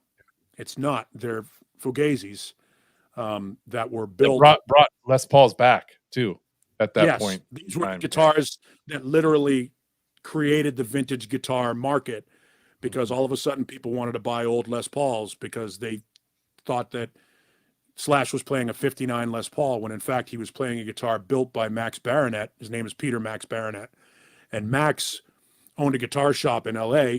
And what guitar am I looking for? I'm sorry to cut you off. What guitar am I looking for? What is Max it? Baronet Les Paul. Yeah. Okay. Sorry. And they, the market is fucking huge for them, which is nice for me. So Max he bought old wood, old mahogany, like 100-year-old mahogany, the kind of mahogany that Gibson was using in 1959 to build these guitars. Okay. So, and Brazilian rosewood, like legit Brazilian rosewood. And what he did was he borrowed Pete Townsend's 1969 Les Paul Deluxe and created a jig of it, and then started not mass producing, but custom producing these guitars for same Slash. capacitor, the wax potted capacitors and the same pots, everything. Yeah. So which one is it here? It's not up there, and that's probably the parts guitar. That's not even a Max. It's parts of Max stuff. There's that's one for why 20 grand. Holy shit. Yeah, they go for good like money. one like this? Is this kind of what it is? No? I can't see what you're. Open it Why didn't it open? Oh, hold on. I gotta. That's It stupid. goes to a different window. Yeah, it goes to Window. a different fucking window. All I right. can actually the guitar that I have is on Max Baronet's website. Our friend Phil McKnight does a feature on replica Les Pauls. It's called Les Paul Worth More Than Your Car. But Slash swore that Max's Les Pauls sounded better than the stock vintage ones. Yeah, and Chris Derrig and he were the two guys that built them. Chris Derrig died of cancer before Guns N' Roses hit, but the argument is which guitar is it that Slash was playing on the album? He had two. Max says it was his. Howie Huberman, who was the manager of another guitar store and very close friend with Max, also says it was his. But then there are people who worked with Chris Derrig that claim either way, those are the two guys. If you can't afford a real 59 Les Paul, you want one made by these guys. And I lucked into it by loaning somebody money. And I heard a story, Paul, that when Guns N' Roses did their first album, Slash showed up to the studio with one of these Les Pauls. Or maybe he had a Les Paul and went and bought that with some money that he got fronted to do the album, one of the two. But apparently it had strings on it that were like a year old, and he just kept tuning it. And apparently the neck was all bowed on it, and the producer's like, "Man, let's go get you some strings first thing." Like, I didn't know that. I heard the BC Rich stories. Yeah. No, Alan Niven is responsible for helping acquire that guitar. Alan Niven, who managed Guns N' Roses for a while, Great White when they were successful, a band called the Angels, Australian band, who in this country are referred to as Angel City. Alan Niven has managed a lot of decent bands to success, and he was in control of Guns N' Roses at that time, and was the guy that said Slash hated the sound of the BC Rich that he was playing. I said, "Well, let's get you something. Let's get you a better guitar." Don't tell Mancuda that. Mancuda, don't tell him. That's the story. Quentin. Yeah, Mancuda loves his BC Riches. Woo! Everybody has their thing. I love Les Pauls, so I mean, I get it. Jay loves Sibians. We all, yeah. I use Brian's when I go to visit. Sure. I have Brian's on it. It's a family show. Well, Paul, that could be your retirement. Maybe. Yeah, it's going to be a down payment on the house. So how much is the one you have worth? 5 figures. Oh my God. Yeah. That's the shit. Damn. Has that person talked to you since? What? Looking for the guitar? Has that person talked to you since about the guitar? No. It was an honorable deal. Wow. The guy, it's not like anybody got fucked on it. It was a reasonable amount of money that I could afford at the time. He was trying to start a business for his wife. I don't know if the business did well or not. But the time period elapsed. We were both cool. We're still friends. It's just you're gonna text at fucking 2 a.m. I'm just getting fantasy football updates. Well, there's a button on there. But it's important. I'm in the fucking finals now. You shut the fuck up right now while I update. Money's on the table. The score is going to be the same when you wake up tomorrow as it is right now. How much money you win? 1,000. Well, you did? No, I will. Are you going to win it? Yeah. This is what I love about legal gambling now. Now people just are open about the amount of money that's being spent on fantasy football and like all these other Deadpools and all this goofy shit. Because now that it's they don't even care. They're like, what? Gambling's legal. We're good, right? We're good. Yeah. People fucking they show fucking gambling commercials on Nickelodeon during their NFL fucking start them young. It's unbelievable. This will be the argument to legalize prostitution. If they could agree to have an app to monitor the money that gets exchanged and all that shit, as long as the government gets their taxes, They don't give a fuck. That's you know, That'd be basically dope. prostitution's illegal. It'd be like Tinder, but you can like you pick a prostitute and they come to your house. Yeah. Nope. Yes. You know that this is already a thing, right? Is it? Yeah. Oh, the app thing? No, Nevada. yeah, I forget. I don't know the proper. He's got it on his phone. He's got No, it. What is it? I don't know the proper term. Guys. No, Chatterbait. This isn't a bukkake joke. This is legit. Like, I don't remember the term, but it's like serve, or it's like when like porn stars do out calls. Oh shit!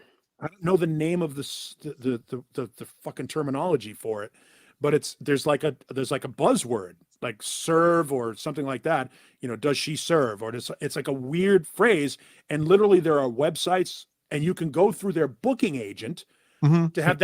That's where the porn series Tonight's Girlfriend came from. I've seen that. Yes, of course you have. Nobody's Jason member. Nobody's seen it. My point is that's like it's you can outcall. No, Anal it's not anal dash, but that's a great fucking idea. Copyright. But yeah, I think it's serve. But I forget the phrase. It's something like maid service or whatever it is. But yeah, porn stars were doing that like 20 years ago. A friend of mine has banged 2 porn stars by going through their booking agent. Mm-hmm. Met him at a hotel in New York City, and you know, spit in their face. Had to do with it. That's what happened. They fucked. Yeah. So, but he said, it's like my friend banged 2 porn stars, went through booking. They went to the hotel, and then what? You're gonna leave it there, Jay? It doesn't want to get. You don't want to say fucked.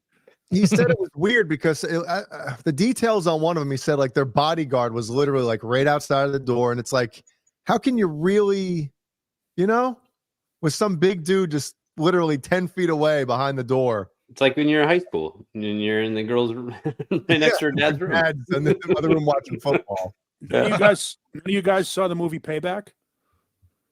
No. I don't know. I don't think so. You remember Mel Gibson had to drive his girlfriend.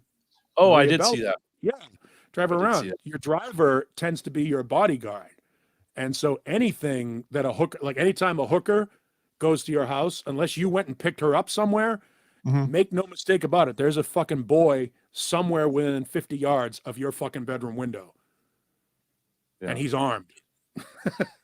So that's if you can perform with the bodyguard outside the door, good luck to you. Yeah, one of the porn stars' names was Austin Taylor. The other one, what the fuck was the other one? Who's the brunette chick that has the stupid tattoo right above her fucking bush? All that narrows it down. No, what the hell is her name? She's got a C-section scar. She's got a dope butt. I can't remember her goddamn name right now. That's what it is. That's what that tattoo is. It's fucking covering the C-section or the hysterectomy. No, it's not. There's not one. At least in the videos I've seen, but I can't remember her goddamn name right now. Tattoo. Who's the guy that she's with generally? Then we can just reference that, Jay, because I know you know. Yeah. Austin Taylor was one of them. Pull her up. Rachel, was it Rachel? Pull up Austin Taylor. See if there's any safe searches out there. Kendra Lust. Why are you Googling porn stars with tattoos above their bush? Rachel Starr. Rachel Starr, to spit on my microphone. Rachel Starr and Austin Taylor. They were both. It was 2 separate times. It wasn't both of them together. Could you imagine? That'd be amazing. Like the mega powers, fucking Hogan and Savage. Isn't Rachel Starr in Steel Panther? That's Michael Starr. Oh. What's up, Jeremiah? I had breakfast with Jeremiah this morning. Did you? Yeah. Where at? Main stop. Does it matter? Yeah, it does. What did you have to eat? What did he get? I had 2 eggs over easy, sausage patties, and a English mimosa. muffin. So that's the attitude. You got to order for the lady. The lady will have the eggs, 2 over easy, It's a classy move. So what did Jeremiah have? A bullfrog. Yeah. Oh, I'm sure he's heard that. Skillet. Some sort of skillet. See, you don't know that's the difference again between men and women, right? Men go out. Guys go out with other, people and shit. They have food. They don't know what anybody else got. If they did, it's like, oh, they got some burger or whatever. Where women, they could go out with a fucking group of people and know everybody's fucking order. And it's like, And why they do all you give share a each shit? other's food too. They Yeah, share why each do you other's give a shit what fucking Susie had? Susie. fucking Karen. Because when Susie shows up fat in 3 months, it'll be like, see, I told you. Yeah, shrimp grit. She had all those poppers. I told you not to get the mozzarella sticks. Right to her hips. Guys don't give a shit. Hey, dude, you got fat. Yeah, I did. Thanks for noticing. Kurt, did you have a mimosa or did Jeremiah have a Bloody Mary? Nope. Just coffee. 8 in the morning. I mean, Irish coffee.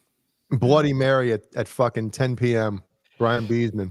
I was about to have one too, but I decided not to. That's a Bloody Fairy, is what that's what that drink is called. he had a Bloody Mary last week, Paul. It was Or delicious. actually, it was this week on Wednesday. It looked like he shredded 2 heads of garlic in it. It was just thick.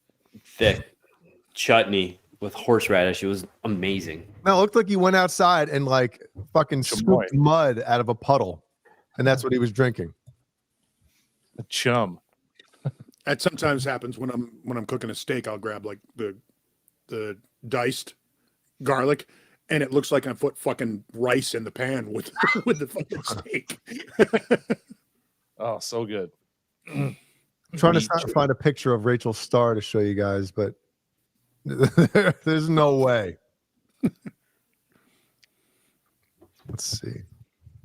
Here's my labia. No high school photos. I have a good friend that went to high school with Christy Canyon. Not her real name, shockingly enough. Oh, you don't say. Melissa Bardisbanian. Oh, you heard it here first, folks. No, it's been out. She Nice was Irish Missy. chick.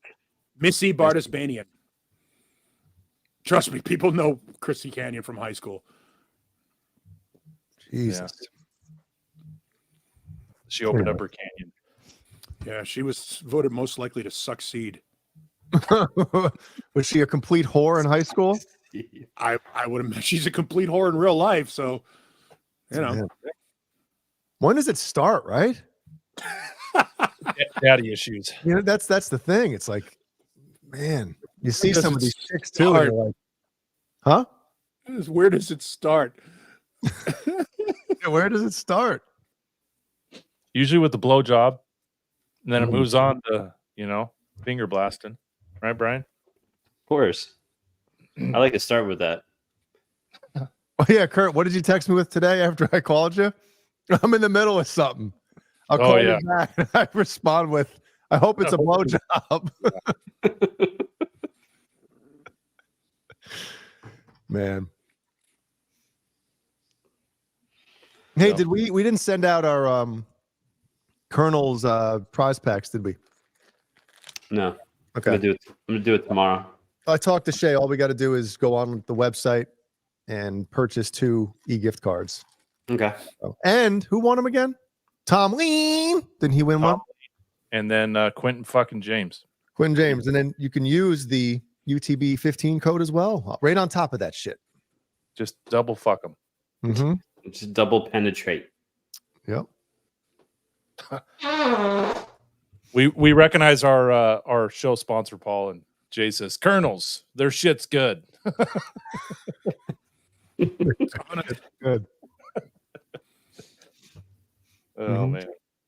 It's funny because I've had a couple of tins of Colonels, and it goes stale before I finish it because I don't eat enough to finish a whole fucking tin of Colonels. Yeah. So like I get 2 weeks into it, and I'm like, sad time. Yep. But it's still great. That's why you got to eat it all within 10 days. That way you're not wasting it. There's a trick on how to get it unstale. Lay it on a cookie sheet, put it in the oven at 200 degrees for like 10, 15 minutes, and it'll come back to life. Oh, shit. When it's stale, it gets like moisture in it. It's the old Nelson Rodriguez trick. Yep, when you're dead? In the oven for 2.5 minutes. 200 degrees. There you go. If he doesn't move, he's definitely dead. Did Tony? Wait, hold on. We got 3 people that won now. We're selling out 75. Wishful thinking there. Oh. Tony, you won a pack of 44M titties. Ooh. 44M titties. 44M titties. wait, when's Cake Tony's birthday? Anymore at that point. No. Patty, when's Tony's birthday? Jay, are you going through puberty? What's going on? Not yet. I'm still waiting. So wait for his nuts to drop. It's like it's like your wisdom teeth, It's like eventually they come in, don't they? Yeah. Eventually I'll get testicles. Tim Thomas, send an email to us, the Under the Bus email. I'll send you some shit from Colonels. Ooh. Wow. That's how I fucking roll, guys. My starter suggestion would be if you can only order a couple things, right? I know times are tough for a lot of us. You got to get the Chicago mix, which is the combo mix. It's got cheddar and the caramel, or caramel if you're from the Midwest. Sorry, and the chocolate covered cashews, because I've had half a sack while we're sitting here shooting it, and so if you just want to dabble a little bit just to try it out, combo mix, chocolate cashews. What about the movie theater popcorn?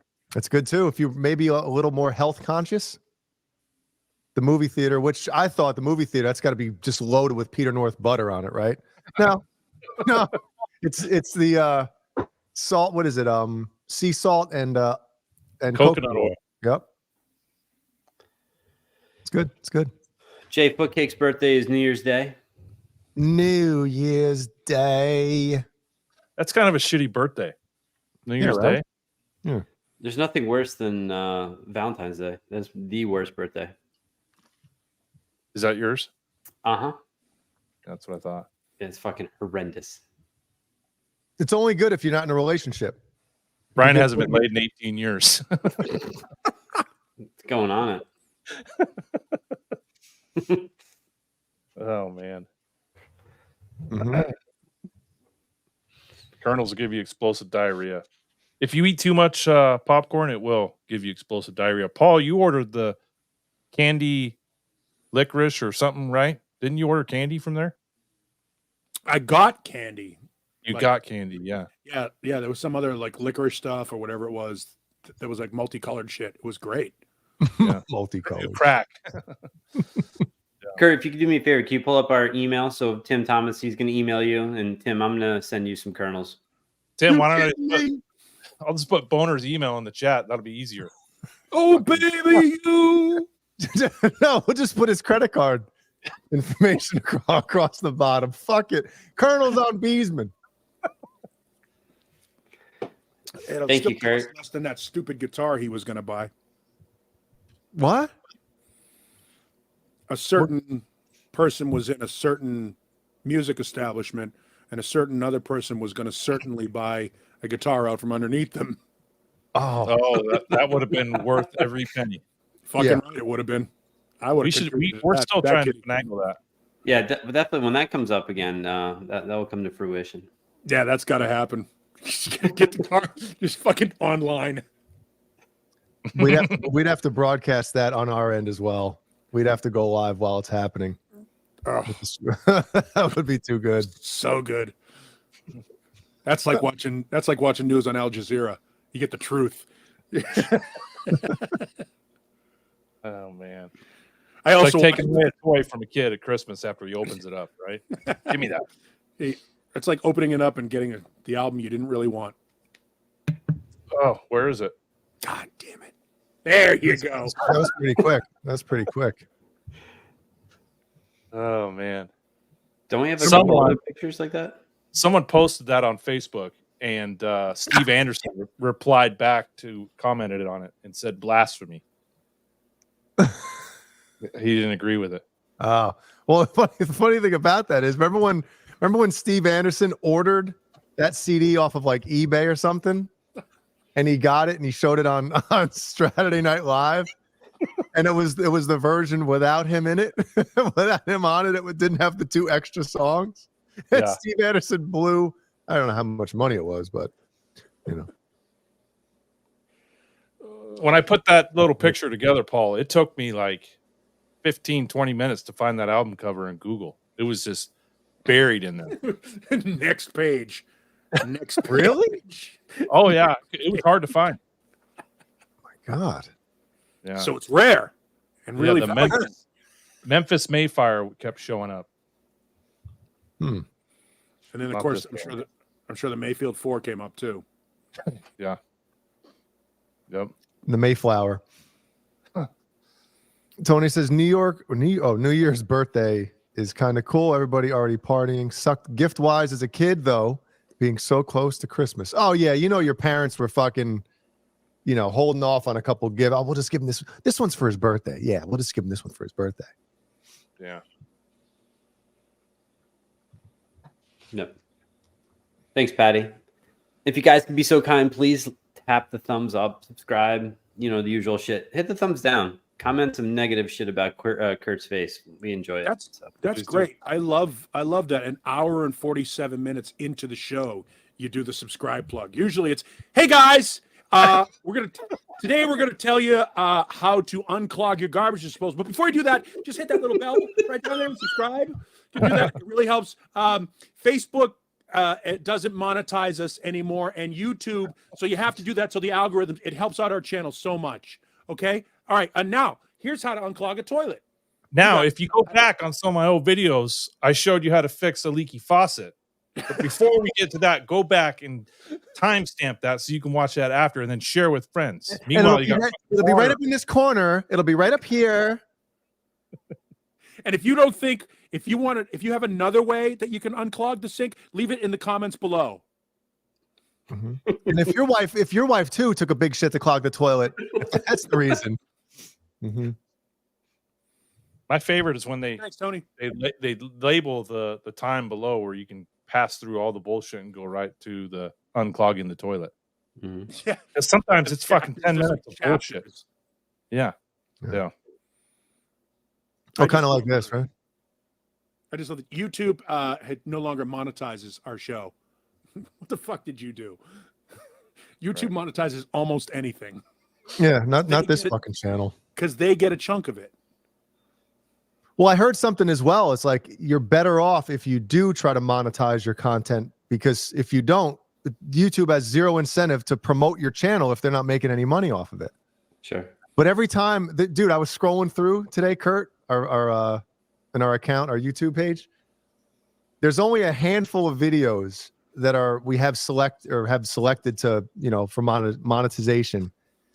And I think all but one of them are either redded out, X'd out, like not allowed to monetize, or yellow with like limited monetization. And it's like every other one is fucking like, nope.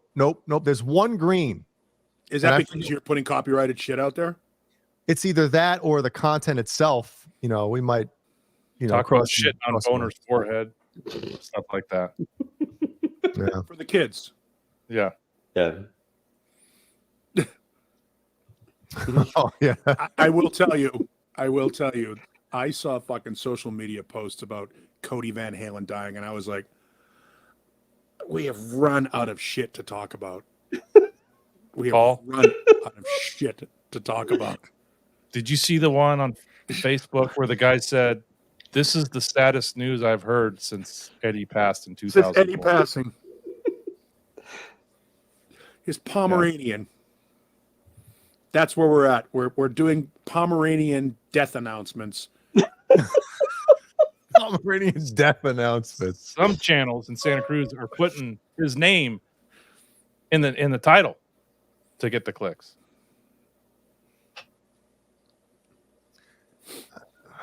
I don't know. I don't know what's going on. We've hit that. We've hit that level. Yeah, that is some.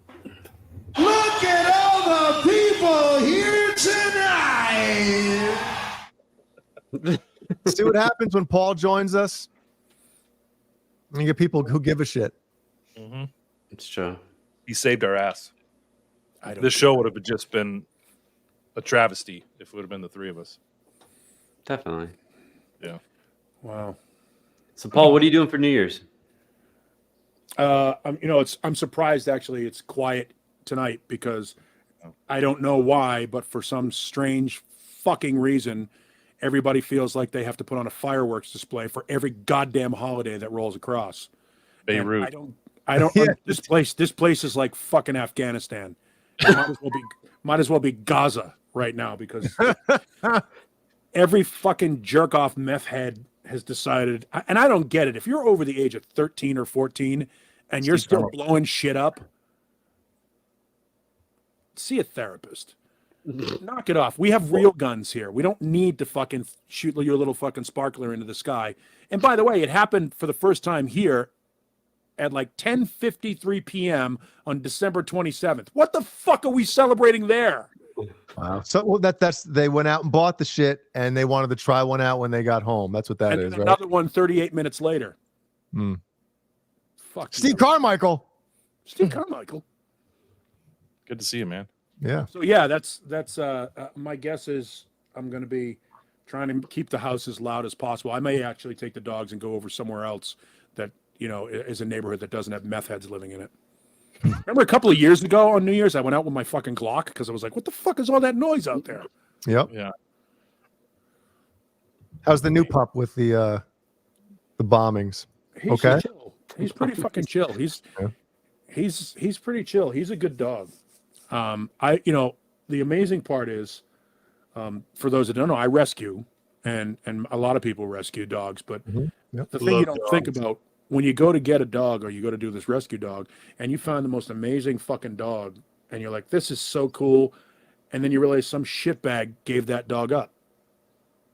Some shitbag thought that dog, this fucking perfect, beautiful dog, should be fucking tied to a sign pole outside of 7-Eleven somewhere, or whatever it was that the rescue came around and however they came into contact with the dog. So I always take that moment and like when I appreciate how great these fucking dogs are, how bad the person is that let that dog go. Like, why would you do that? Why would you? They're not like, I found this when I was living in the South. This was an interesting thing because they have a different attitude about domestic pets. Yep. They tend to let them stay out in the yard. Like they're a dog, they go outside. That's what they do. They live outside. They can come in when we feed them and they can come in when we want to pet them and shit. But then we're done with them. They go out in the garage or they go out into their pen or whatever it is. It's just a different cultural thing. In Asia, they eat dogs. And it's not a problem. So that's their thing. Pick your poison. Yeah. So it's a cultural thing. So I just sit back and I say to myself, how can we throw one of these fucking things away? It's not these fucking these independent little animals. Some of them are bigger than others. They like climb up and they put their head on your chest and shit. And you're like, my God, it's a fucking living creature. Mm-hmm. It's the best. So I'll probably do everything I can to keep them calm. I'll probably have to give them some trazodone, which sucks because I hate doing that. But anything to keep them from having a fucking anxiety attack because some jackhole needs to fucking fire off a firecracker. To celebrate something that was inevitable. Something that's inevitable. I always tell my wife, these dogs are so excited to see me when I come home, unlike you. Yeah, and they have no concept of time. It's amazing. No. When you come home, it's the best time of the day. They're just ecstatic to see you. Especially when you have that jar of peanut butter under your arm. Yeah, exactly. And a crusty sock. That's right. It's Paul.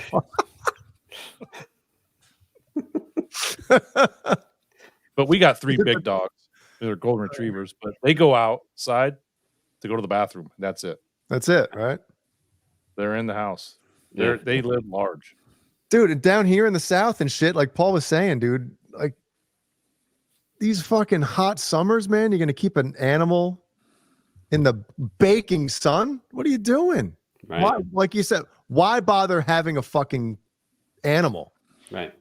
If you're going to treat it like a goddamn, Well, it's a sheepdog. Let it sit outside with the sheep. Yeah, get the fucking thing out. I took a shit in my shoe. Get the fuck out of here.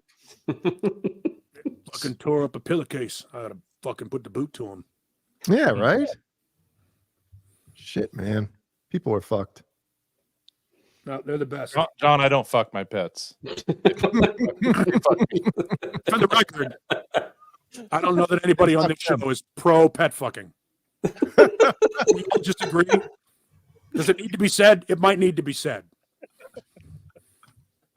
Wasn't there one of those bad idea talk shows? Wasn't there one of those like what was Sally Jesse Raphael? Wasn't there one of those types of shows where they had on like people that were into bestiality? Wow. I'm gonna say the same thing without it being about bestiality. Stop fucking your pets. And by fucking your pets, I mean dressing them up in fucking costumes on Halloween or Christmas or shit like that. They're fucking dogs. I agree. Yeah. Well, we've done that shit before, man. I love that you think that your little, by the way, stop naming your dog Luna. The Chad's puppy's name is Luna. Yes, and so my sister-in-law's dog. And Luna backwards is anal, by the way. You know what's ridiculous is when people have to put sweaters on their dogs. I'm like, what the fuck are you doing? They have fur. Yes. Yeah. What's going on? Here's when you can put costumes on them. When your dog tells you he'd love to be fucking Wonder Woman for Halloween. that's when you can do it. And the only guy that did that was the son of Sam. His dog told him to take a gun and shoot people. So if your dog is telling you to dress him Wonder Woman, alert the authorities because you're listening to your dog's messages. You need help. Yeah. Yeah, I've only heard two dogs talk. The one on Beastie Boys and Ace. And they both said the same thing. Remember when Ace used to do that? Does he still do that? Oh, yeah. The Beastie Boys dog talk? Asshole dog. Good for you, 5150. Fuck yeah. Yeah. Oh, yeah. Oh, yeah, absolutely. Why not? Yep. Fucking people. Do you know that there are... when's the last time you rented a car? When I was in Arizona this summer. I know. I like that he had to tell us that it isn't. We all know. We're just fucking around. Well, you got me because I'm fucking half melting right now. So when you rent a car now, there's a little fucking card in the little center panel that says, look in back seat for your child. Like they have to remind people, what the fuck did I do with that kid? Dude, sometimes, man, I'll be getting Killian out of the back seat, and I'm like, you hear those stories every couple of years of like somebody leaving their kid in the back seat, and I'm like, yeah, how the fuck how can you forget? That's crazy. You're like, oh, they were sleeping. Yeah, but you have a fucking kid in the car. Like, how do you not know? Yeah. But if you reverse it, the dog would never leave you in the car. He wouldn't leave. That's right. You know what I mean? Yeah, That's how fucked up humans are. No, that goes back to, assholes that fucking throw the dogs away. I mean, I'm glad they exist because I wouldn't have these fucking great dogs. Yeah. But I kind of want to give them a fucking size 14 to the cocksucker. Oh, man. Size 14. Damn. Yeah, big feet. Fucking hit it. Yes, Dad, I have Labradoodles, and I have to shave them down, but I don't throw sweaters on them. They're okay. But also, they're inside the house. They don't. Yeah, turn the not heat outside. up. Yeah. Well, when I got my balls busted this past Wednesday for having a whatchamacallit, pajama Christmas. A pajama Christmas. Oh yeah. Yep, that was me. When Jeannie ordered the pajamas for us, she also ordered Bear a Christmas sweater. And that's where I was like, what are we doing? As long as you're matching that 401k, it's all that matters, Dude, he didn't fucking wear it. Of course not. I didn't ask for it. No, he didn't want it. It's like, Yeah, fuck Paul, this. I busted Jay's balls for wearing matching pajamas on Christmas. We did it. And I feel bad now, but no, don't feel bad. On they have New December Year's. 23rd, we went to get our picture taken with Santa.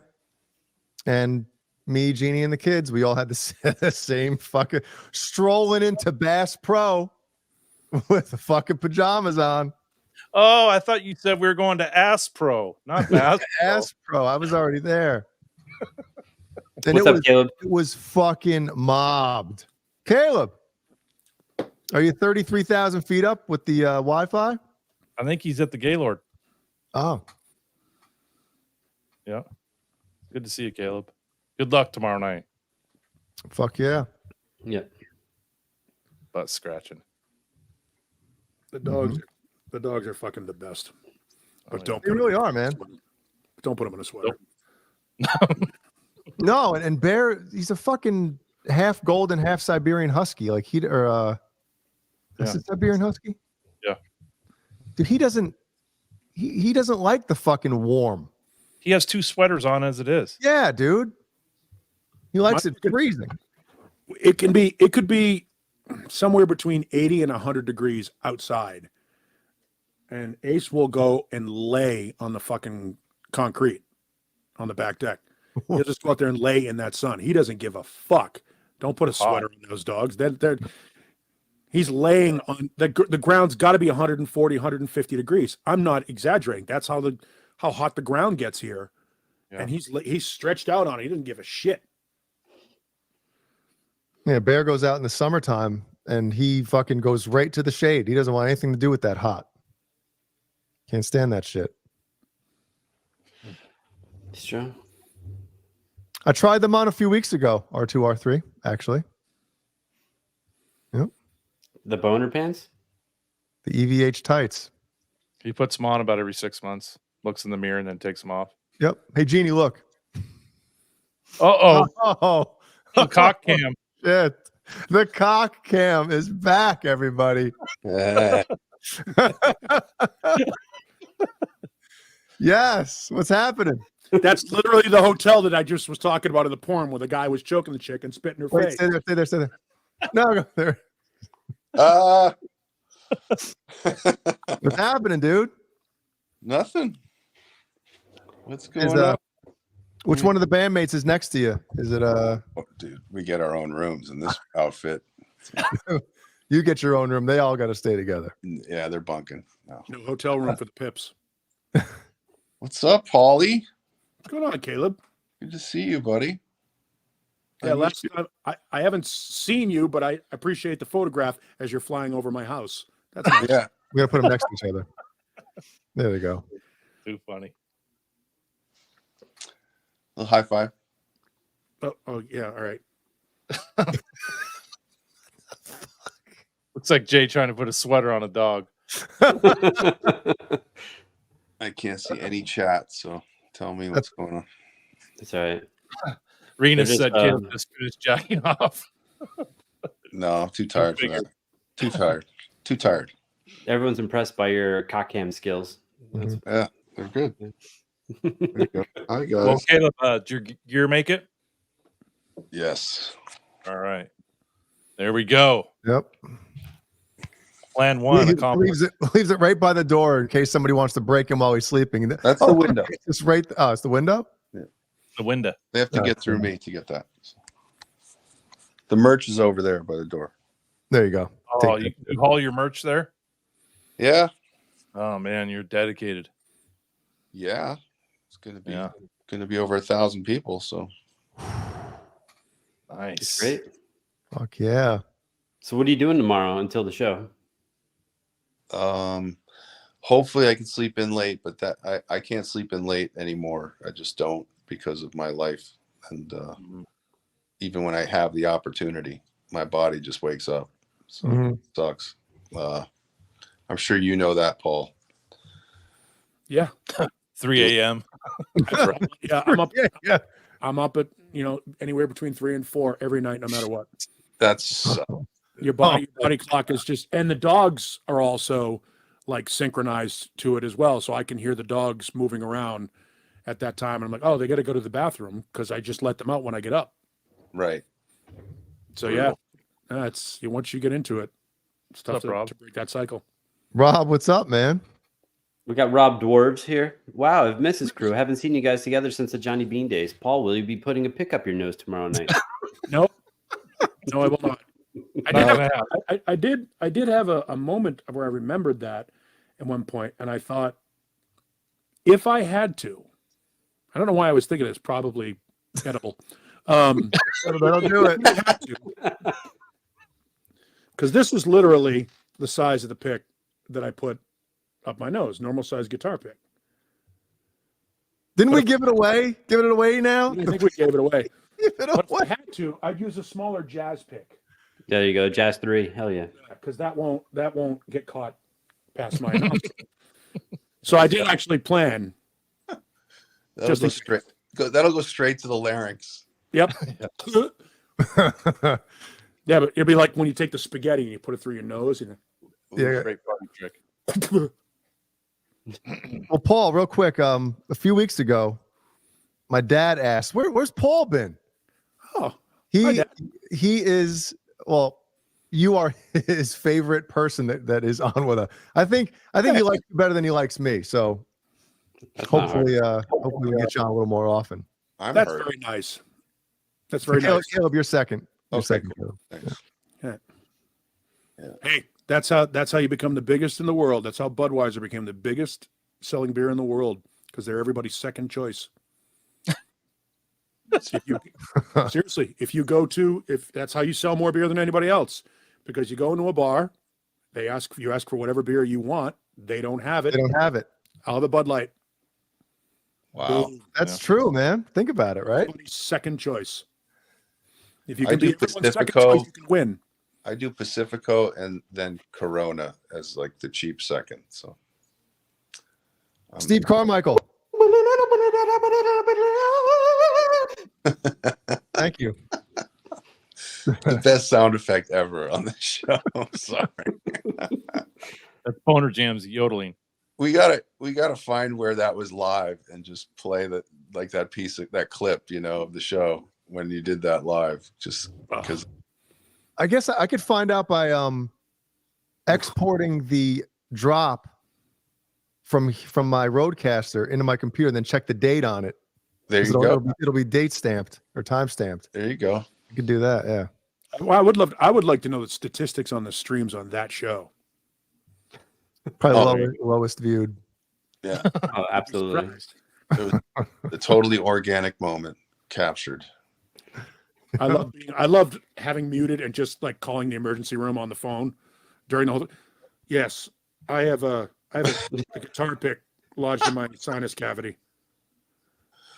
Yes, that one. I thought. Oh, Paul. We were talking about that sound drop that we just played. That one. That is Boner. That's Beesman, and you were like doing an impression of a guitar solo, and and it was just such a great little moment that we kept it. Ring it up every hour of the show. It's pretty good. But Paul, your pick show was my first Saturday night show I did. Oh, dude, that was a tearjerker, man. That's where you peaked. It was a tough night, and I think one of the other folks was trying to spread the rumor that it was a fake. I have the soundbite on my phone of you the next week. I was like, yeah, that I faked that fucking whole thing, and I'm like, wow, nope. No, I could feel it in my eye. I could feel it on the top of my sinus cavity pushing against my eye. Dude, it was. I was seriously. I thought, why are we still on the air? This is serious. This isn't funny. Well, I think the first thing we established was I could still breathe, and as long as you're still breathing, But then when you started to highlight what the possibilities were, that it could travel, it could travel, and it was like, oh my God, that's frightening. Can you imagine? I mean, because think about and. Again, you were joking about my shoe size. I have a 21-inch neck. So 21-inch neck. I have no clue what mine is. So it's less than that, Brian. Yeah.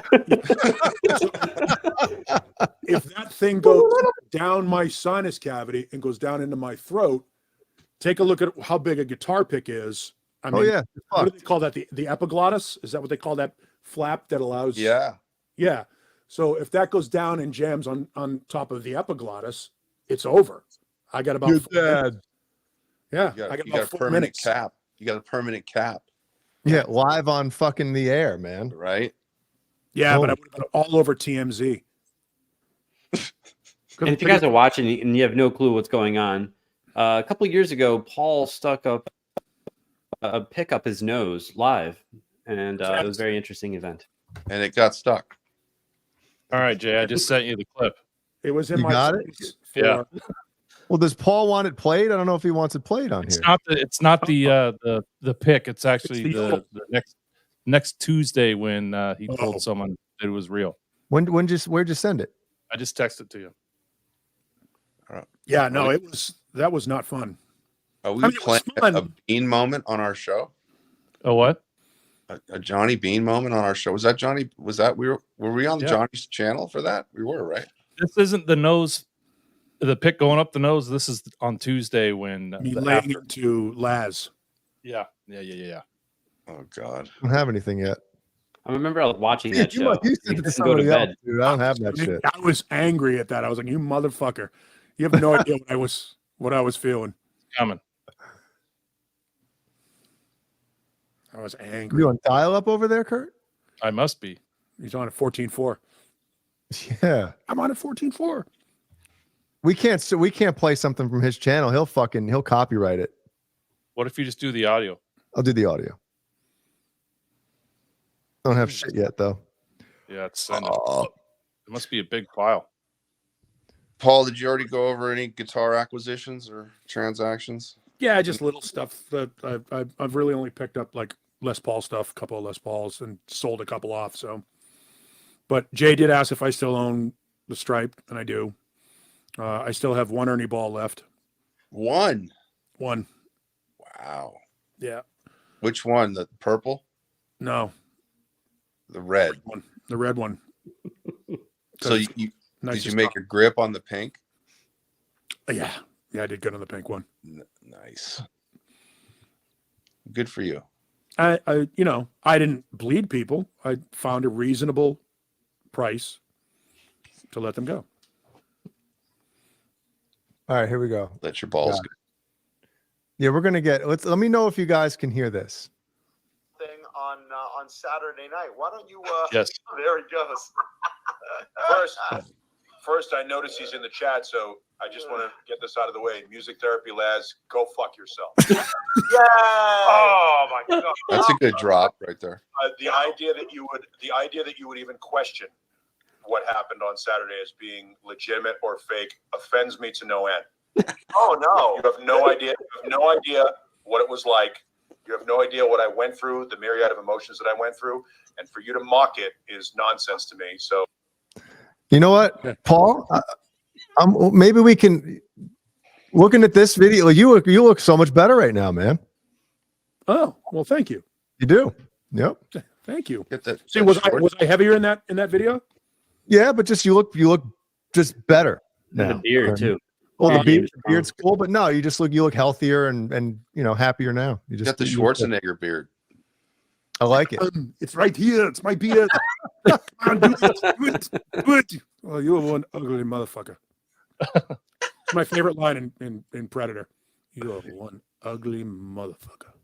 It's like they must have had 57 takes, and he just couldn't say it right. Right. He said California. California. Come on, let's say it. Go on, go and say it. Do it. Do it now. That's your employer.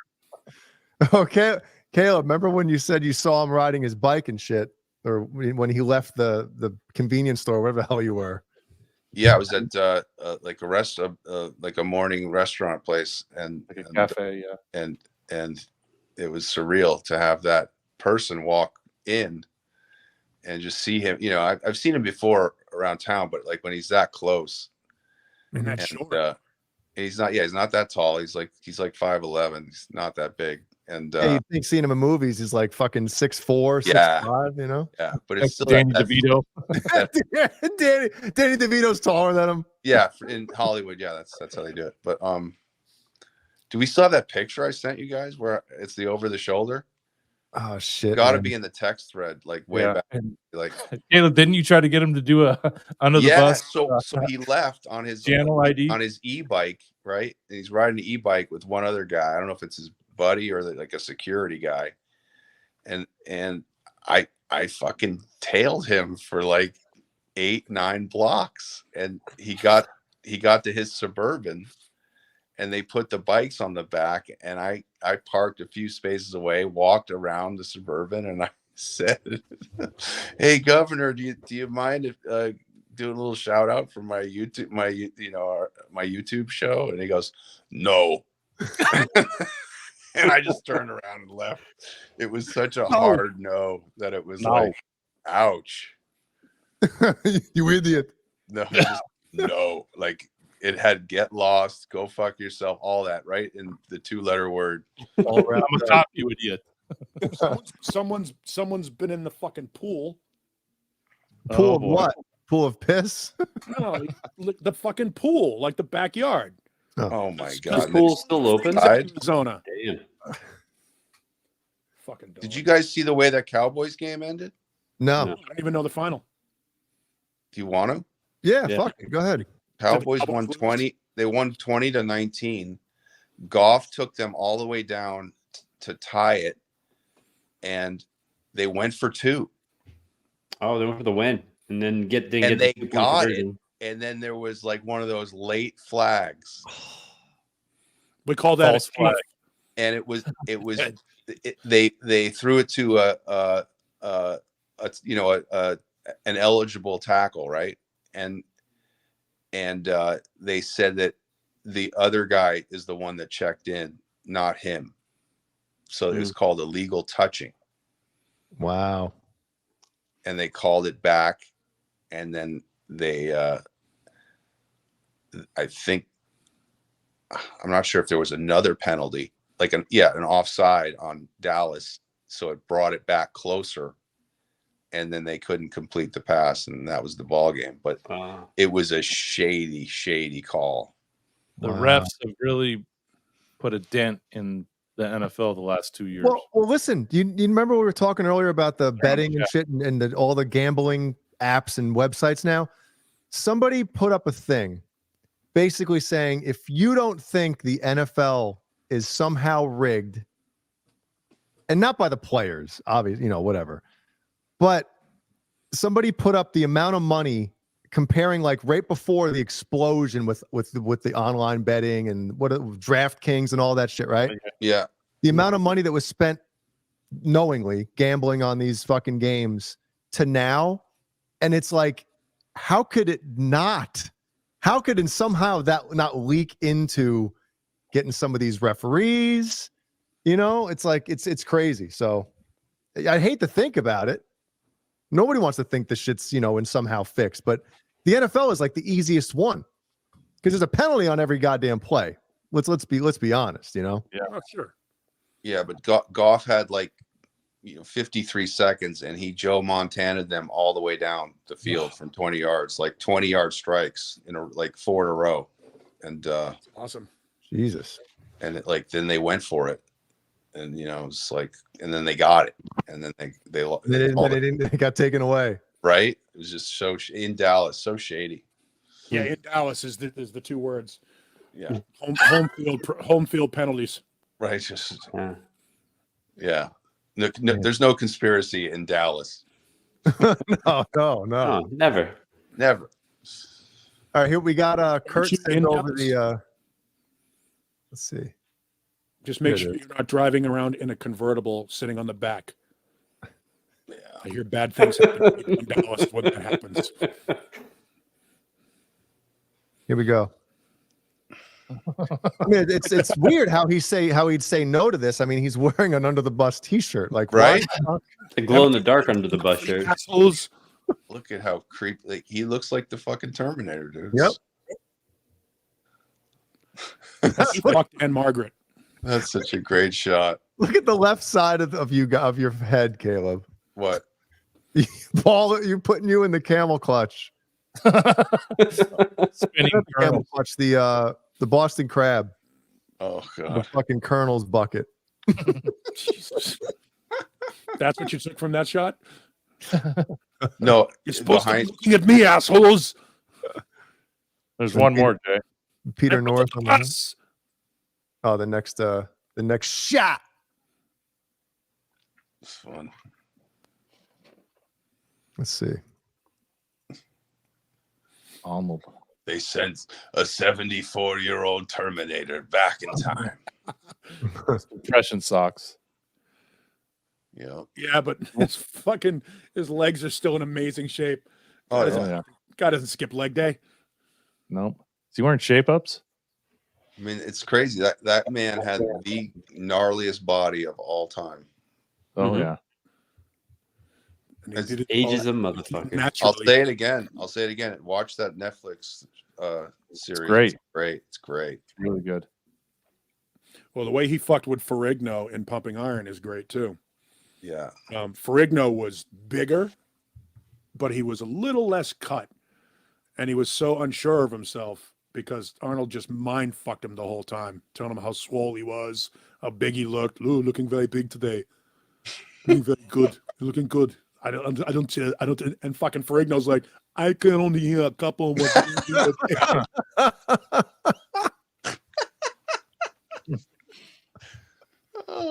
Come on. That was good. Paul's back on the show. It's why we got people watching right now. Paul showed up, man. How many? We had like 7,300 at one point. How big is it? We're down to 64,000. So. Okay. What the hell do I have to do? Take you downstairs to a private room and ask you? Huh? People opened up YouTube tonight, and this what happened. There we go. That's Caleb. The cock cam.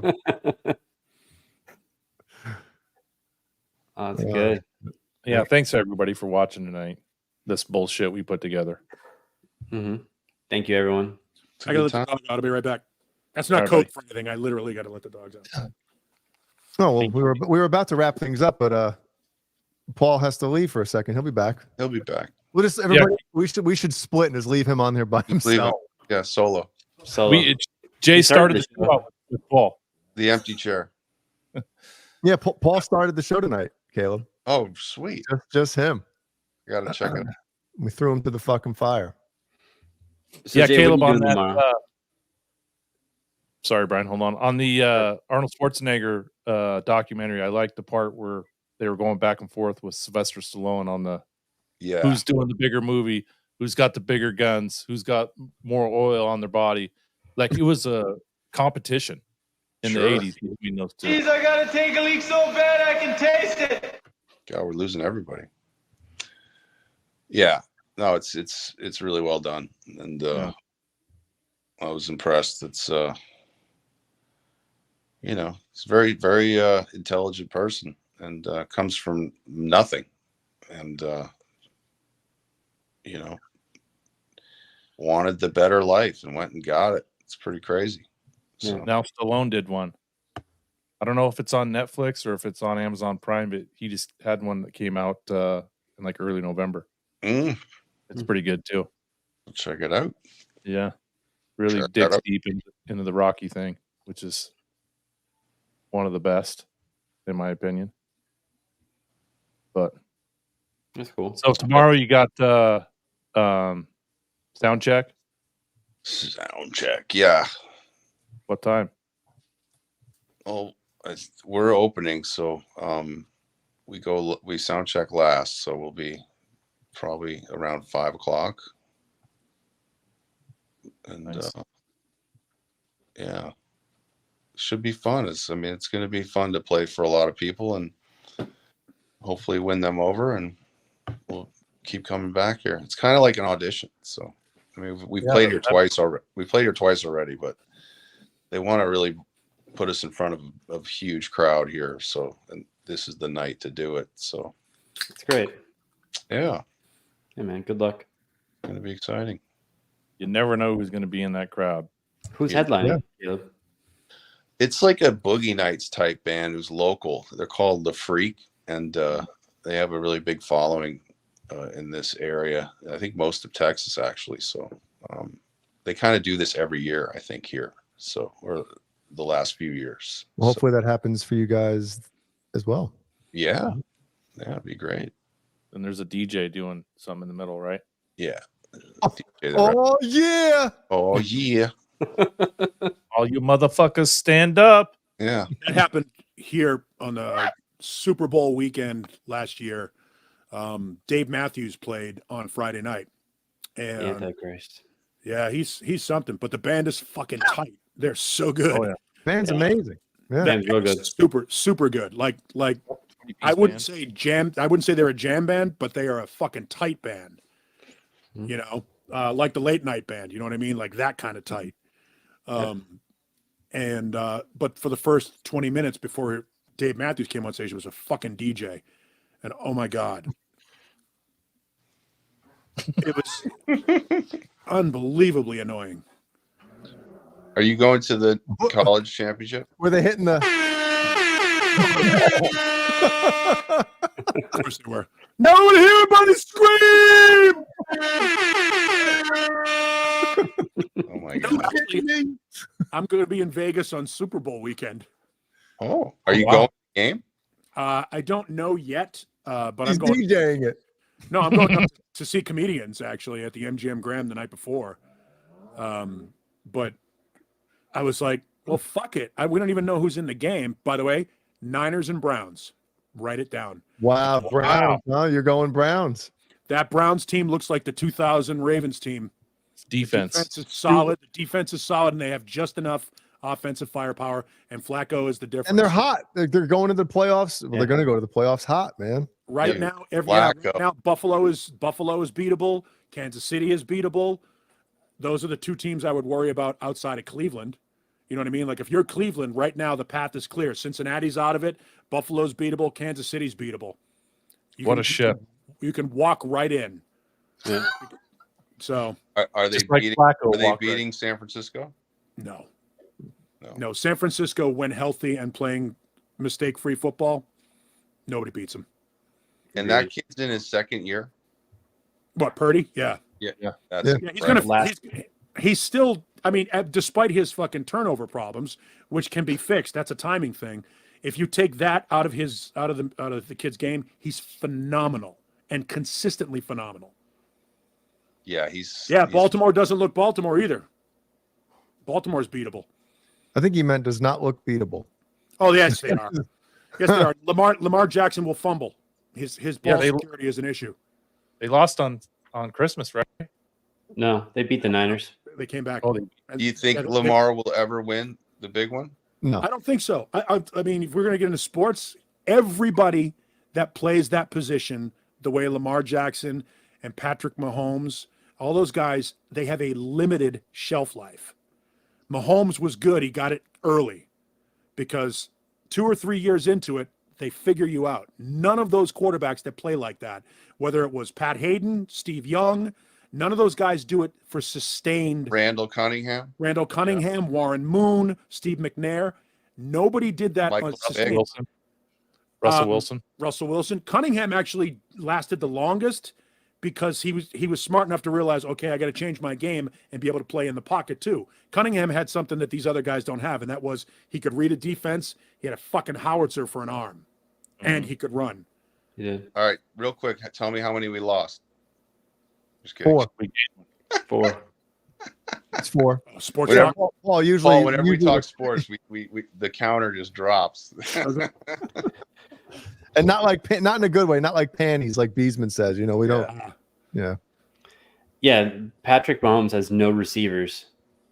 He's got that's it. I still love Mahomes as a player. Yeah, me too. Got a cannon for an arm as well. I didn't say he wasn't good, but they catch up to him. Look at his production this year versus the first 4 or 5 years of his career. They have figured him out, as long as they, what was the guy that the Raiders said? If you stop the magician, the magician, the act is over, or something like that. Mm-hmm. If he's got nobody on the outside, and he's got some decent receivers, but they got the drops. They've got nobody on the offensive side. Yeah, they lead the league in drops. You think the Lions have a chance? No, they're the Lions. Yeah, they're the Lions. But they just Goff has that Montana thing. Dude. If he has pressure on him, he fucking folds like a lawn chair. But they do have that fucking D end, who's a machine. Hutchinson? Yeah. Hutchinson. Yeah. Did you guys see the sound clip of Mike McDaniels, the coach for the Dolphins? Talking about Marino? Yeah. Yeah, Fuck you, Dan. We're coming for your what was it? We're coming for your records, Dan. Fuck you, Dan. Right behind him. He's like he's wearing the full jacket shit. 4 feet behind him. He's just trying to make him laugh. Oh, dude, it's hilarious. Fuck you, Marino. Dan. Marino reminds me of what I imagine Roethlisberger's father was like. Just a miserable human being. Dan Marino has never been happy in his life. You had to fucking stand there with isotoner gloves on. Wouldn't be happy either. In Miami. I know. I mean, and by the way, he had 3 fantastic receivers.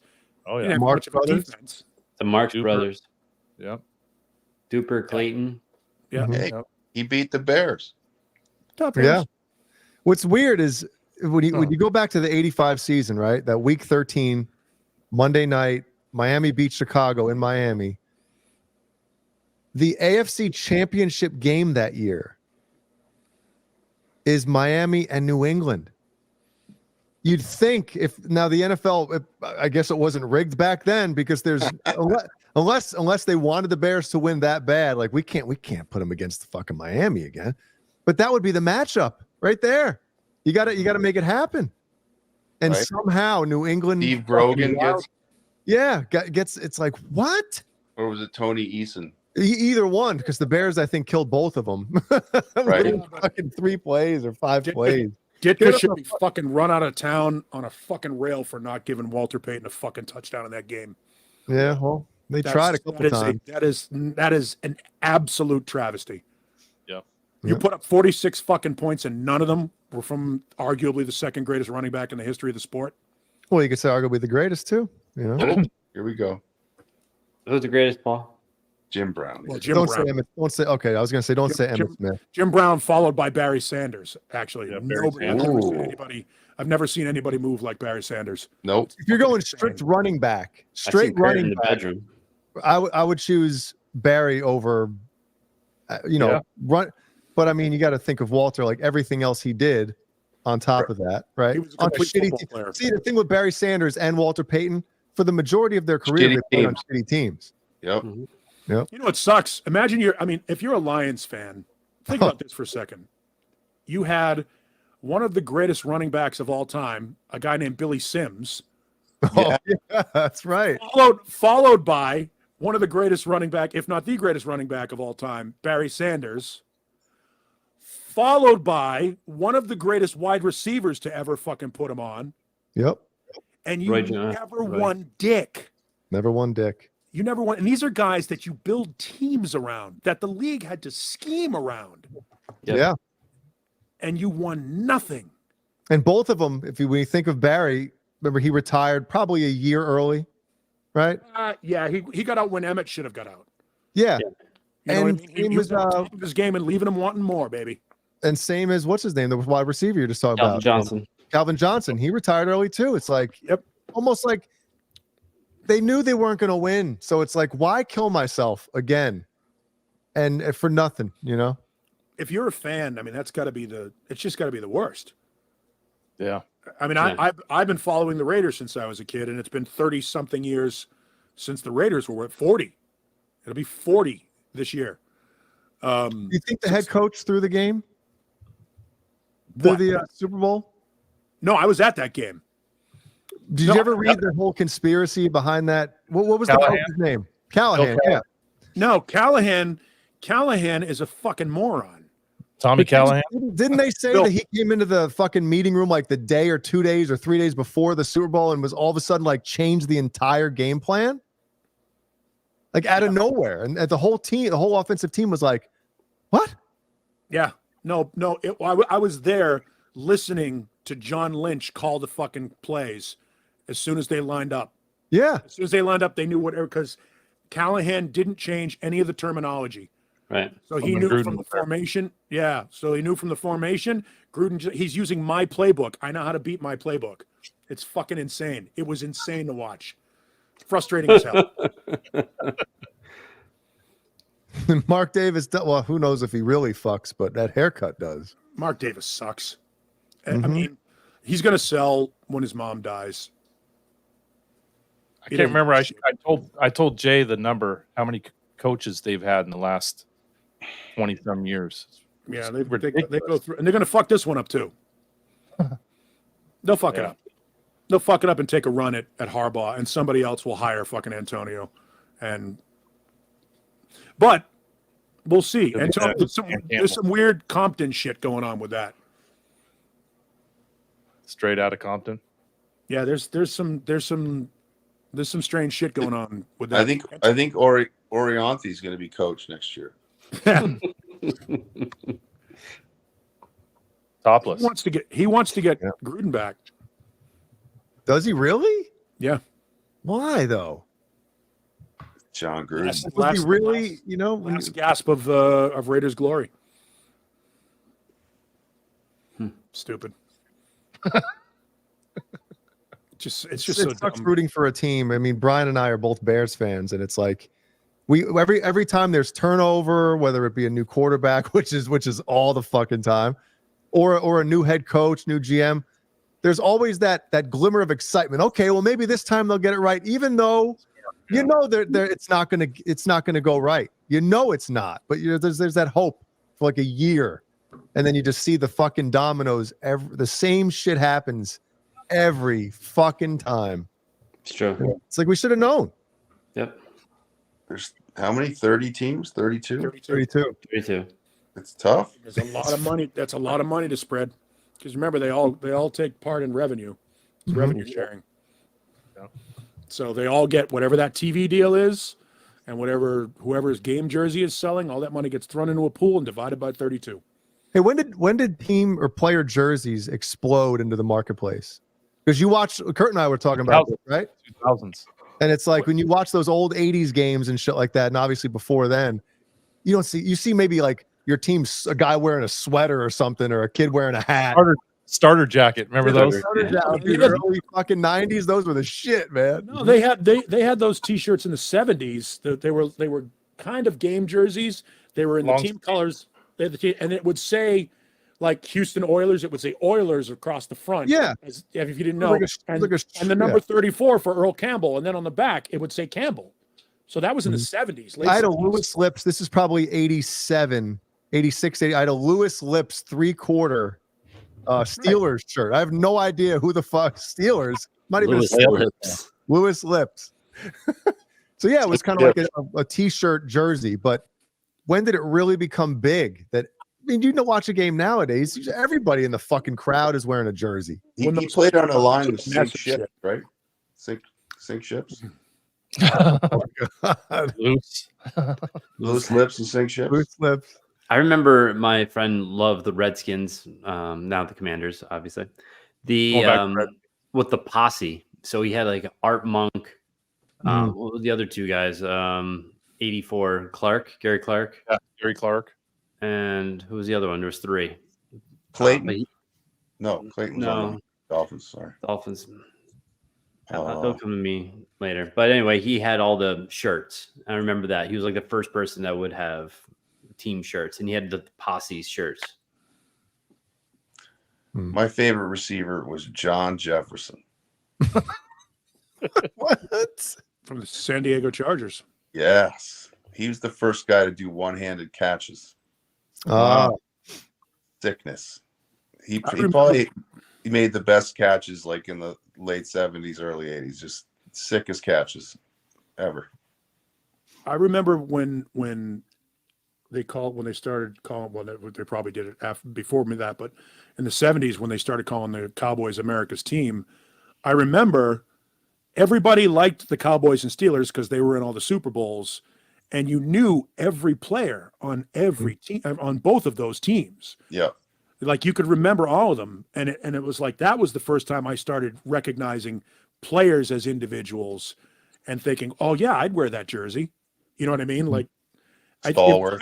It was right around, Lynn Swann, John Stallworth, Terry Bradshaw on the one side, and then of course you had the Staubach or Tony Dorsett. You know what I mean? Drew Pearson, and you were like you knew who those guys were, and at that point, that's when I started seeing jerseys, and that's why I talked about the Oilers one, because I remember they had a lot of them had the player's name on the back, but they also trying to establish what team they played for. Yeah. So they had the little Oilers, or it would say Cowboys, and then 33. And I think that was back before the NFL wanted kind of like the name, image, likeness thing in college sports. Mm-hmm. You know, they didn't want the players getting too uppity. Hey, not to tie this back to Eddie Van Halen, but but to tie it back to Eddie Van Halen, he wore that Los Angeles Raiders like T-shirt. preseason Marcus Allen shirt with it said Los Angeles and Raiders, and it had a 32 in a football on the front, and then the whole back was just 32. Yep. And one sleeve was cut off, and the other one wasn't. Yeah. And in '86, he wore the Mark Gastineau, New York Jets jersey at the Meadowlands. Bros with Gastineau. And didn't Michael Anthony wear the Walter Payton shirt or jersey in Chicago? Yeah. It was Ricky Sanders, by the way. That's the third receiver. Oh yeah, Sanders. Which team was Ricky Prohl? Ricky Prohl was. He was in the Rams. Shit, what was I just gonna say? Oh, you know what's funny? Like you follow these Twitter pages that have like your team's highlights and shit throughout their career. It's so weird. Today, a highlight pulled up. It was either 2019 or 18 with the Bears, and there was nobody. This is 4 or 5 years ago. There's nobody on the fucking team from that anymore. It's like the turnover in NFL football is unbelievable. It's like Johnny Bean's channel. Yeah, like when your favorite player is on your team, they suck, but then they go and play somewhere else and they're awesome. Yeah.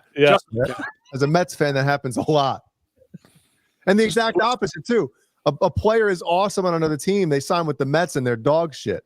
Yeah, there was an old sportscaster guy named Bob Lobel in Boston who would do that instantly. Like as soon as the Red Sox would trade a guy away, like say Chris Sale, right? Future Hall of Famer. Chris Sale, but he's broken. He can't pitch. No. I'm saying what the guy says. It's like he goes somewhere else and now he's a fucking future Hall of Famer. Yeah, he's fucking amazing. So he would go on, the news, and he'd sit there and he'd go, Red Sox played Chicago today, or Red Sox played the Yankees today. Roger Clemens pitched a no-hitter. How come we can't get players like that? Just come out and say it. That's hilarious. Like as soon as a player would leave and they'd go win a championship, like when Mike Haynes won the Super Bowl with the Raiders. Like, oh, look at that. The Raiders won the Super Bowl in 1984. Mike Haynes, how come we can't get players like that? Mm-hmm. Every year. It happens here in Arizona. Arizona players, they come through here and go on and be great. Arizona has an NFL team? No, from Chicago. Yeah, they were from Chicago. St. Louis. Yeah. Chicago Cardinals. They were originally from Chicago, yeah. Yeah, that fucking moron behind center on that team. That kid can't play worth a shit. He's an athlete. How many more years do they have to pay him? Is he 2 more years under contract? Fully guaranteed? He got guaranteed money. Who gives a shit? These comments are killing me. What's up? Rob's asking, why did everyone leave that channel? I don't know if we can get into that right now. It's already fucking 1:45 in the morning. Renus got it. We're good. Oh, Renus. I can't see it. I can't see the chat. What did Renus say? Because Johnny Bean fucked everyone in the ass. No, that didn't happen. But just for the record. No, why did everyone leave? Because just take one show, go watch, and I've said this before. count. If you played a drinking game, for every time he says I, me, or my, I'd like to request isolation. You will be dead in 5 minutes. You'll be literally dead. Alcohol poisoning. Of alcohol, you will be on your way to the hospital. And hospital. And it just gets to be too much. Fatality. It never stops. And I can't exist with someone like that. You know, had nothing to do with the fact that, you know, Caleb just said I. Yeah. It had nothing to do with the fact that you know, he would just spend the first 25 minutes of the show telling the audience how they could pay him. And I thought that was rude. And yeah, it was you know, it is what it is. And, I think he used us. He used us for content, and that's fine because I guess we used him in a way, you know. Hey, we all met each other except for me and Brian. But Yeah. I mean, I wouldn't know you three dudes without Yeah. So that's the positive. There's positive in it, and you know, it is what it is. So you can you by all means go enjoy watching that show, and that's cool, you know. But I think we have a lot more fun over here, and it's real. Like nobody's on here trying to take anybody's money. So there you go. Paul's on the edge of a seat right now, wanting to say something. Yeah. No, I'm just. I mean, I just found it disingenuous the way people thought they were giving money to a show, and it never got turned around into the show. Like, you know, you guys are buying other people Colonel's popcorn and shit. Why are you doing that? Because that's where a good place for money that they give you for the show to go. Give it back, share a little bit, be honest about all that shit. And just stop, you know, using people. I mean, it wasn't even that. It was just the disrespect, I think, shown to people. You know, we all played into it at a certain point because he certainly had no problem shitting all over Nesdal. Yeah. When Nesdal left the show, and he had The no underhanded problem. comments. Yeah, And I'll be honest. I joined in on that, and yeah, we feel bad about it, you know. But that's the point. I mean, you know, you can't very well. Nobody comes out of this thing not smelling a little bit like shit. Pretty much. You know, we all got down in it, and we all played, and it's all good. And I don't know that slinging shit serves anybody, but if it makes anybody laugh, then it's worth it. To me, that's what it's all about. I don't give a fuck who gets to be the joke. I almost fucking died on that show. Yeah. And a couple that wasn't of times, the pick, incident. yeah, I know. Yeah, there was times when I fucking drank myself into oblivion. Yeah. A couple times on that show, and it's 24 cans, dude. I remember. And Smitty. And the bottle of apple fucking, what'd you drink? The apple shit one night? Jim Beam. Like apple, yeah, Jim Beam apple. It was good. I got about 80% of that down, and you never knew I was drinking it. No, 20% where it just fucking turned. And Paul, I said this on either last week's show or whatever it was about, because the question always comes up, right? You know, you guys are fucking, you know, shitting on it, whatever, blah, blah, blah. I wish that he would do the same thing. But, you know, the clips that get sent to me, at least, and I don't know, I don't want to speak for the other guys, but like, I'll get a clip sent to me of him taking a shot, like an underhanded shot, like on one of his Twitch streams or whatever. And it's like, don't do the underhanded shit. Just fucking, you know, have fun with it. Have fun with it, you know? Fuck it. I don't know that you want to, you know, respectfully get into a heckling match with the five of us. I think that's one of the reasons why it's slowed down, because once a couple of those got out and then the gloves came off, it was like, oh shit. You don't want any of that. He doesn't want the smoke. I think the Guitar Center video ended it. So or the food eating video. Hey, I'm at Guitar Center. Oh, that's right. That's what we started the whole video off with tonight, Caleb. We went. What's up, guys? Hey, I'm at Guitar Center, and I'm just. But there is a climactic ending to that we are still waiting for the right moment. Oh, did you like that, Paul? Have you seen that before? Oh yeah, it's good. It's good. It's good. It's good. Yeah, we're waiting for when we can sweep one from him live on the air. Oh, right, that's gonna happen. That was my dream. You know, we've always now the secret's out. Now it's out, and like we've always talked about, like, guys, we should buy the guitar he's playing at Guitar Center live, and have the guy take it out of his hands. It gets taken away from him. We've tried. Yeah, and there was Bozique. There was that one episode. Somebody called in. Who's our buddy, the Michelob Ultra? Kurtzy called up and said, I think it's kind of crappy how I forget what he was talking about, but something. The way you're treating Mancuda is what he said. Yeah, and Johnny was like, all right, whatever. Like he didn't give a shit. Yeah, he doesn't. He doesn't care about anything but subs and smashing the thumbs up. That's pretty much that picture you put up. Well, Paul, he looks sick in that picture. Do we want to put it up again? Yeah, that one there. Yeah, he looks I like the hat. At least he's wearing a cool hat. It looks like he's living in Philadelphia. Philadelphia. I don't know if I like Kurt's hat. The idea, I don't know if you Caleb got that too, which is good. I did. We all got to sign this and do a giveaway. Yeah.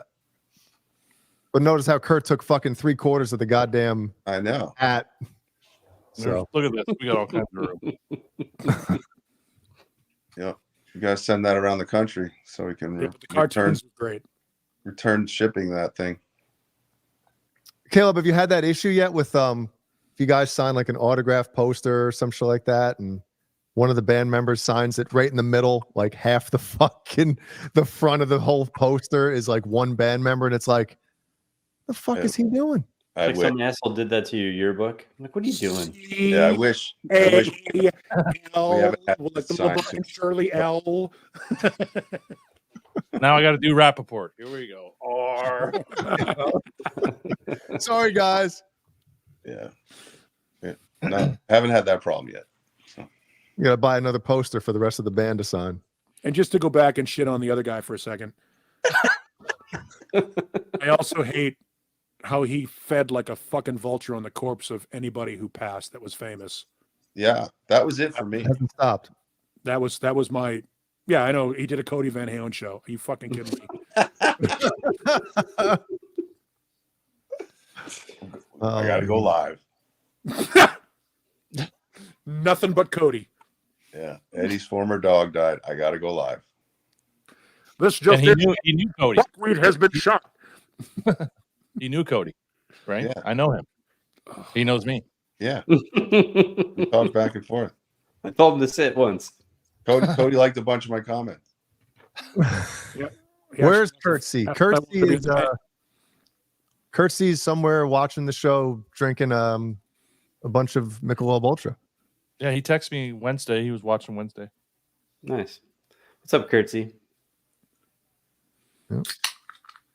But again, we've always said it, guys. When a band breaks up, or the singer gets fired, or the singer quits, and the rest of the band stays together, usually you can kind of figure, okay, well, you put the 2 and 2 together. You know what I'm saying? So when everybody that was on that channel kind of stuck together, and a bunch of us started our own channel from it, you can kind of see. Well, we've kept the same band together for almost 2 years now. Oh, don't jinx it. Jinx it. Fuck. Oh, obviously. Yeah. No, there's room for everybody. Another one was that Texas Pete show, right? Yeah, that was a tough one. That was rough, man. Paul was stuck on there by himself. I can't believe the drama that created amongst us. Yeah. Sorry about that, Paul. Whatever. Here's the difference. The difference is who gives a shit. I don't even fucking remember that anymore. I know. Now Like, who it gives a seems shit? so trite now, but like Jay and I were talking like for days incessantly, like about how could he do that? Like how because you need to understand there's no hotel room for the pips. This is, by the way, that's that I got from, I know somebody else used it first, but Nick, what's his face? Nick Cadnese, who used to be in Black Label. We went down to a show and got on the bus, and it was when they were getting Zach sober. So he wasn't on the bus. He was back at the hotel. And somebody actually said to Nick, "Hey, man, where's he?" And he goes, "Oh, man, there's no hotel room for the pips." I was like, "Ooh, this band is not long for the world." Yep. Gladys Knight. And that's what happened there. It was his, it was his show. It was his channel. And everything about it was about him. And he treated other people around. Oh. I mean, it's like he treated them like they were a little lesser than. You have a There it bigger is. budget now. You can back into the channel. He was the big cheese. Like he was the big cheese, right? They look gay. I mean, he was a little better than us. You know, and we were in the band. Right?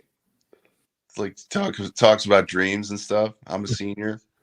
And, I'm a senior now. Really senior now, so it really means a lot. And really, see what we do now before the show. We go into this thing called Bocephus mode. yeah. Son of a bitch. Fun of a sitch. His tail. It's my Oh, shit. Are we staying on or are we splitting? I'm good. Yeah, it's 2 a.m. It's good. Do you know where your children Real quick, Paul, were you on the John BL 5150 stage mock-up show? Were you on that with us? About it. We talked about that earlier. Talk about it for a minute. I'll be right back. I'll be right back. He's got to piss again. You were there, right? No. Oh, yeah. Oh my God. That was arguably the greatest moment on the show. That was arguably, the greatest moment for any of us on YouTube. Like, it was fucking hilarious. And by the way, I still to this day, I will maintain this until I draw my final breath, was genuinely supportive of him during the whole thing, even though I couldn't stop laughing. Yeah. I was like, this is the worst thing I've ever heard. Fucking keep doing it. Please keep doing it. It was gold.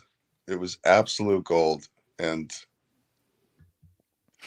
just picturing him working on that thing was such a I couldn't control myself after that, and I'm so grateful for that moment because I thought it was one of the hardest laughs I've ever had in my life. Like, so good. I was in tears. Yeah, it was tearful, and those are the best.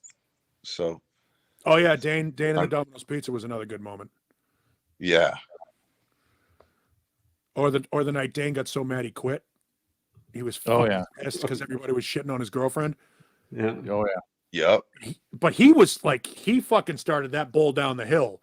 He did. You know, and it just started to fill and fill and fill. David Lee Roth. Oh. Yeah. Yeah, Mancuda, he has one speed. You know. Yeah. For sure. Good times. Good stuff. We're still here, boys. No, I loved the set, and I loved everybody trying to figure out where Eddie Van Halen's coke line was going to be off the side. He's got gonna have a little roadie under the stage so he can put Eddie's bump up on the fucking amp. Oh. Then you guys were arguing if the drum rose or not. Yes. And then he had the documentation to prove it that it did. Fucking pulls up blueprints. I remember, Paul, you were trying to talk him into putting a digital screen behind the drum set with the live show going on behind him. So good. The only thing that takes, we made him go out into the workshop like he had to fucking switch cameras. Yep. Yeah. And he goes, "Now we're here live. Now that, of course, this isn't to scale." We're like, "Oh, No, it's not. He said, of course, this isn't to scale. I was like, motherfucker, you're great. Disclaimer. Thank you for the enlightenment. Of So course, good. this isn't to scale. What fucking scale? You're still talking about. I was just thinking that was the best line. The only thing that doesn't make it as funny anymore is that Dave's on the show. So I don't know if I could watch it back and have the same reaction because Dave's gone. But yeah, it's like that was great. That was a great night. So. We had a lot of those fucking fun ass nights, dude. Then I got to tell you, the New Year's where Mancuda comes out all fucking tied up and back in Nesdal was genius. Where he tried to escape. Maybe he was all fucking wrapped up, and Nesdal's on the camera, and he's fucking jumping behind him, trying to escape. Hey, Dave wasn't too happy about the extent that went. No, well, Dave didn't. As much as we all love Dave didn't like to be the butt of the joke. Oh no. He's like a Kansas City Chiefs fan. He can dish it out when they're winning, but there we go. What about when Mancuda wrote happy birthday on his ass? What was Johnny? her name, Paul? What? You remember you lit up that Oh yeah. She called. She was all fucking pissed off. Mm-hmm. Yeah. And you told her, I guarantee you're gonna lose. I remember you said, I guarantee you're gonna lose the Super Bowl. Well, they should have lost if it weren't for that phantom fucking holding call. I bet the second they won, she thought of you. Yep. Okay. That's all right. I'm glad I give can a fuck, keep her wet. I was like, listen, you're so proud. You're so classy. I remember that. Those are good times. Everybody else is like, can we get all that stuff? Yeah, Ellie and Killian have the red sound machine now. Renus, John Biel lit the pick on fire. Remember that? Oh yeah. When the pick exploded. Yep. Was it on Johnny's show that the captain took his gun out? Yep. Yep. Yeah. Had to call him afterwards. That was a weird one. That was a rough one. I don't think I watched that one. Lucky you. No, that was a scary night. Yeah. I said this is a guy who pointed the 12 gauge at Dane on the camera. That was a total different mode of humor. Yeah.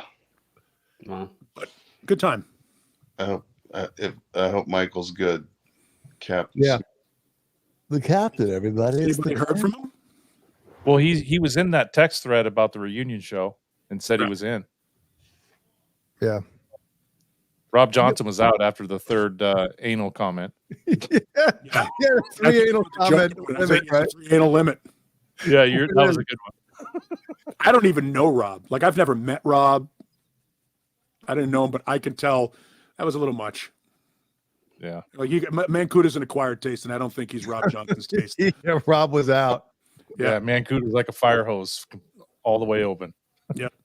Yeah, I don't know that's in Rob Johnson's wheelhouse.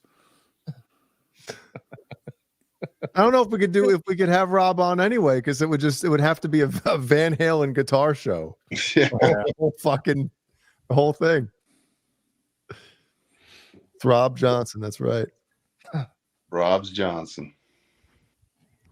Hey, well, Paul, thanks for fucking hanging, man. We got to do this more often. Cool. Yes. To piss. Can I go piss while you're wrapping it up? Yeah, absolutely. Say goodbye to everyone. You'll come back. Somebody else will have to go piss, and then we'll keep like 9 empty cans of fucking Pepsi Zero here. Damn. 1, 2, 3, 4, 5, 6, 7, 8. I'm on my 8th, and the 9th. That's dangerous. It's on deck. That's dangerous, isn't it? Dangerous. It's aspartame. It's only cancer. Okay. That's only cancer. Slow down. Well, thank you everyone for watching. Appreciate it. Last minute thrown together show. I think it was a success. It's good to see Paul here. Mm-hmm. And Caleb surprised us by showing up too. It was great to see What you. a nice surprise. Yeah, Caleb. Good luck tomorrow, man. Yeah. And Happy New Year, everyone. Yeah, Happy New Year. Don't hang up yet. We gotta, Paul's got to come back to say goodbye, right? Yeah. No, he said wrap it up. Yeah, he said wrap it up. Oh, We'll catch him in the green room. Okay. Yeah. Thanks, everyone. We'll see you Wednesday. Happy New Year. See you next year. Be safe. Smooches. Oh, I got to end it, don't I? Yeah. Yeah.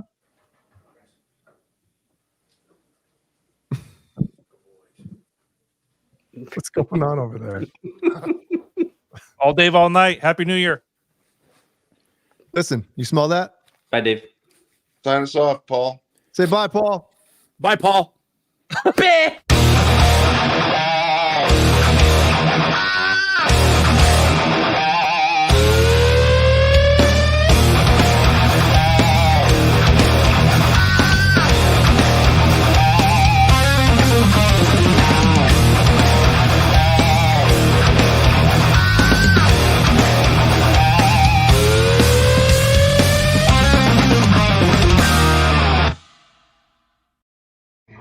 What's up, guys? Hey, I'm at Guitar Center, and I'm just playing this new Wolfgang standard, Candy Apple Red.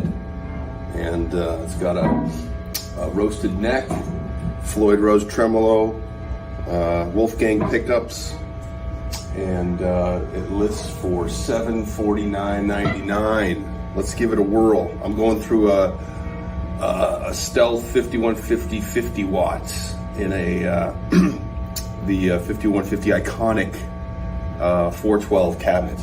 Let's go.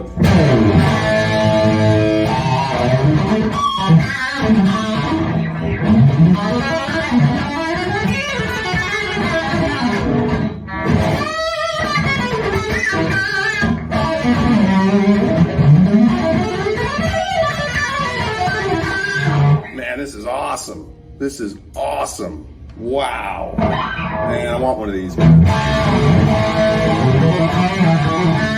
I want one of these. Did you hear me? Did you hear me out there? I want one of these. Smash that thumbs, all right? Smash that thumbs. Like and subscribe, all right? Change the lights in here, will you? Hey, mate, give up the guitar. What's that? Yeah, somebody bought it. Somebody bought this? Yeah, they bought it. No, Really? for themselves. No. Right now? No. For me? No, not for you, man. For themselves. No. Yeah, they're watching your stream. You gotta take it now? Yeah, you got to give me the guitar. They're watching your stream. They bought the guitar for themselves. Here, give it up. That's right. Thanks, man.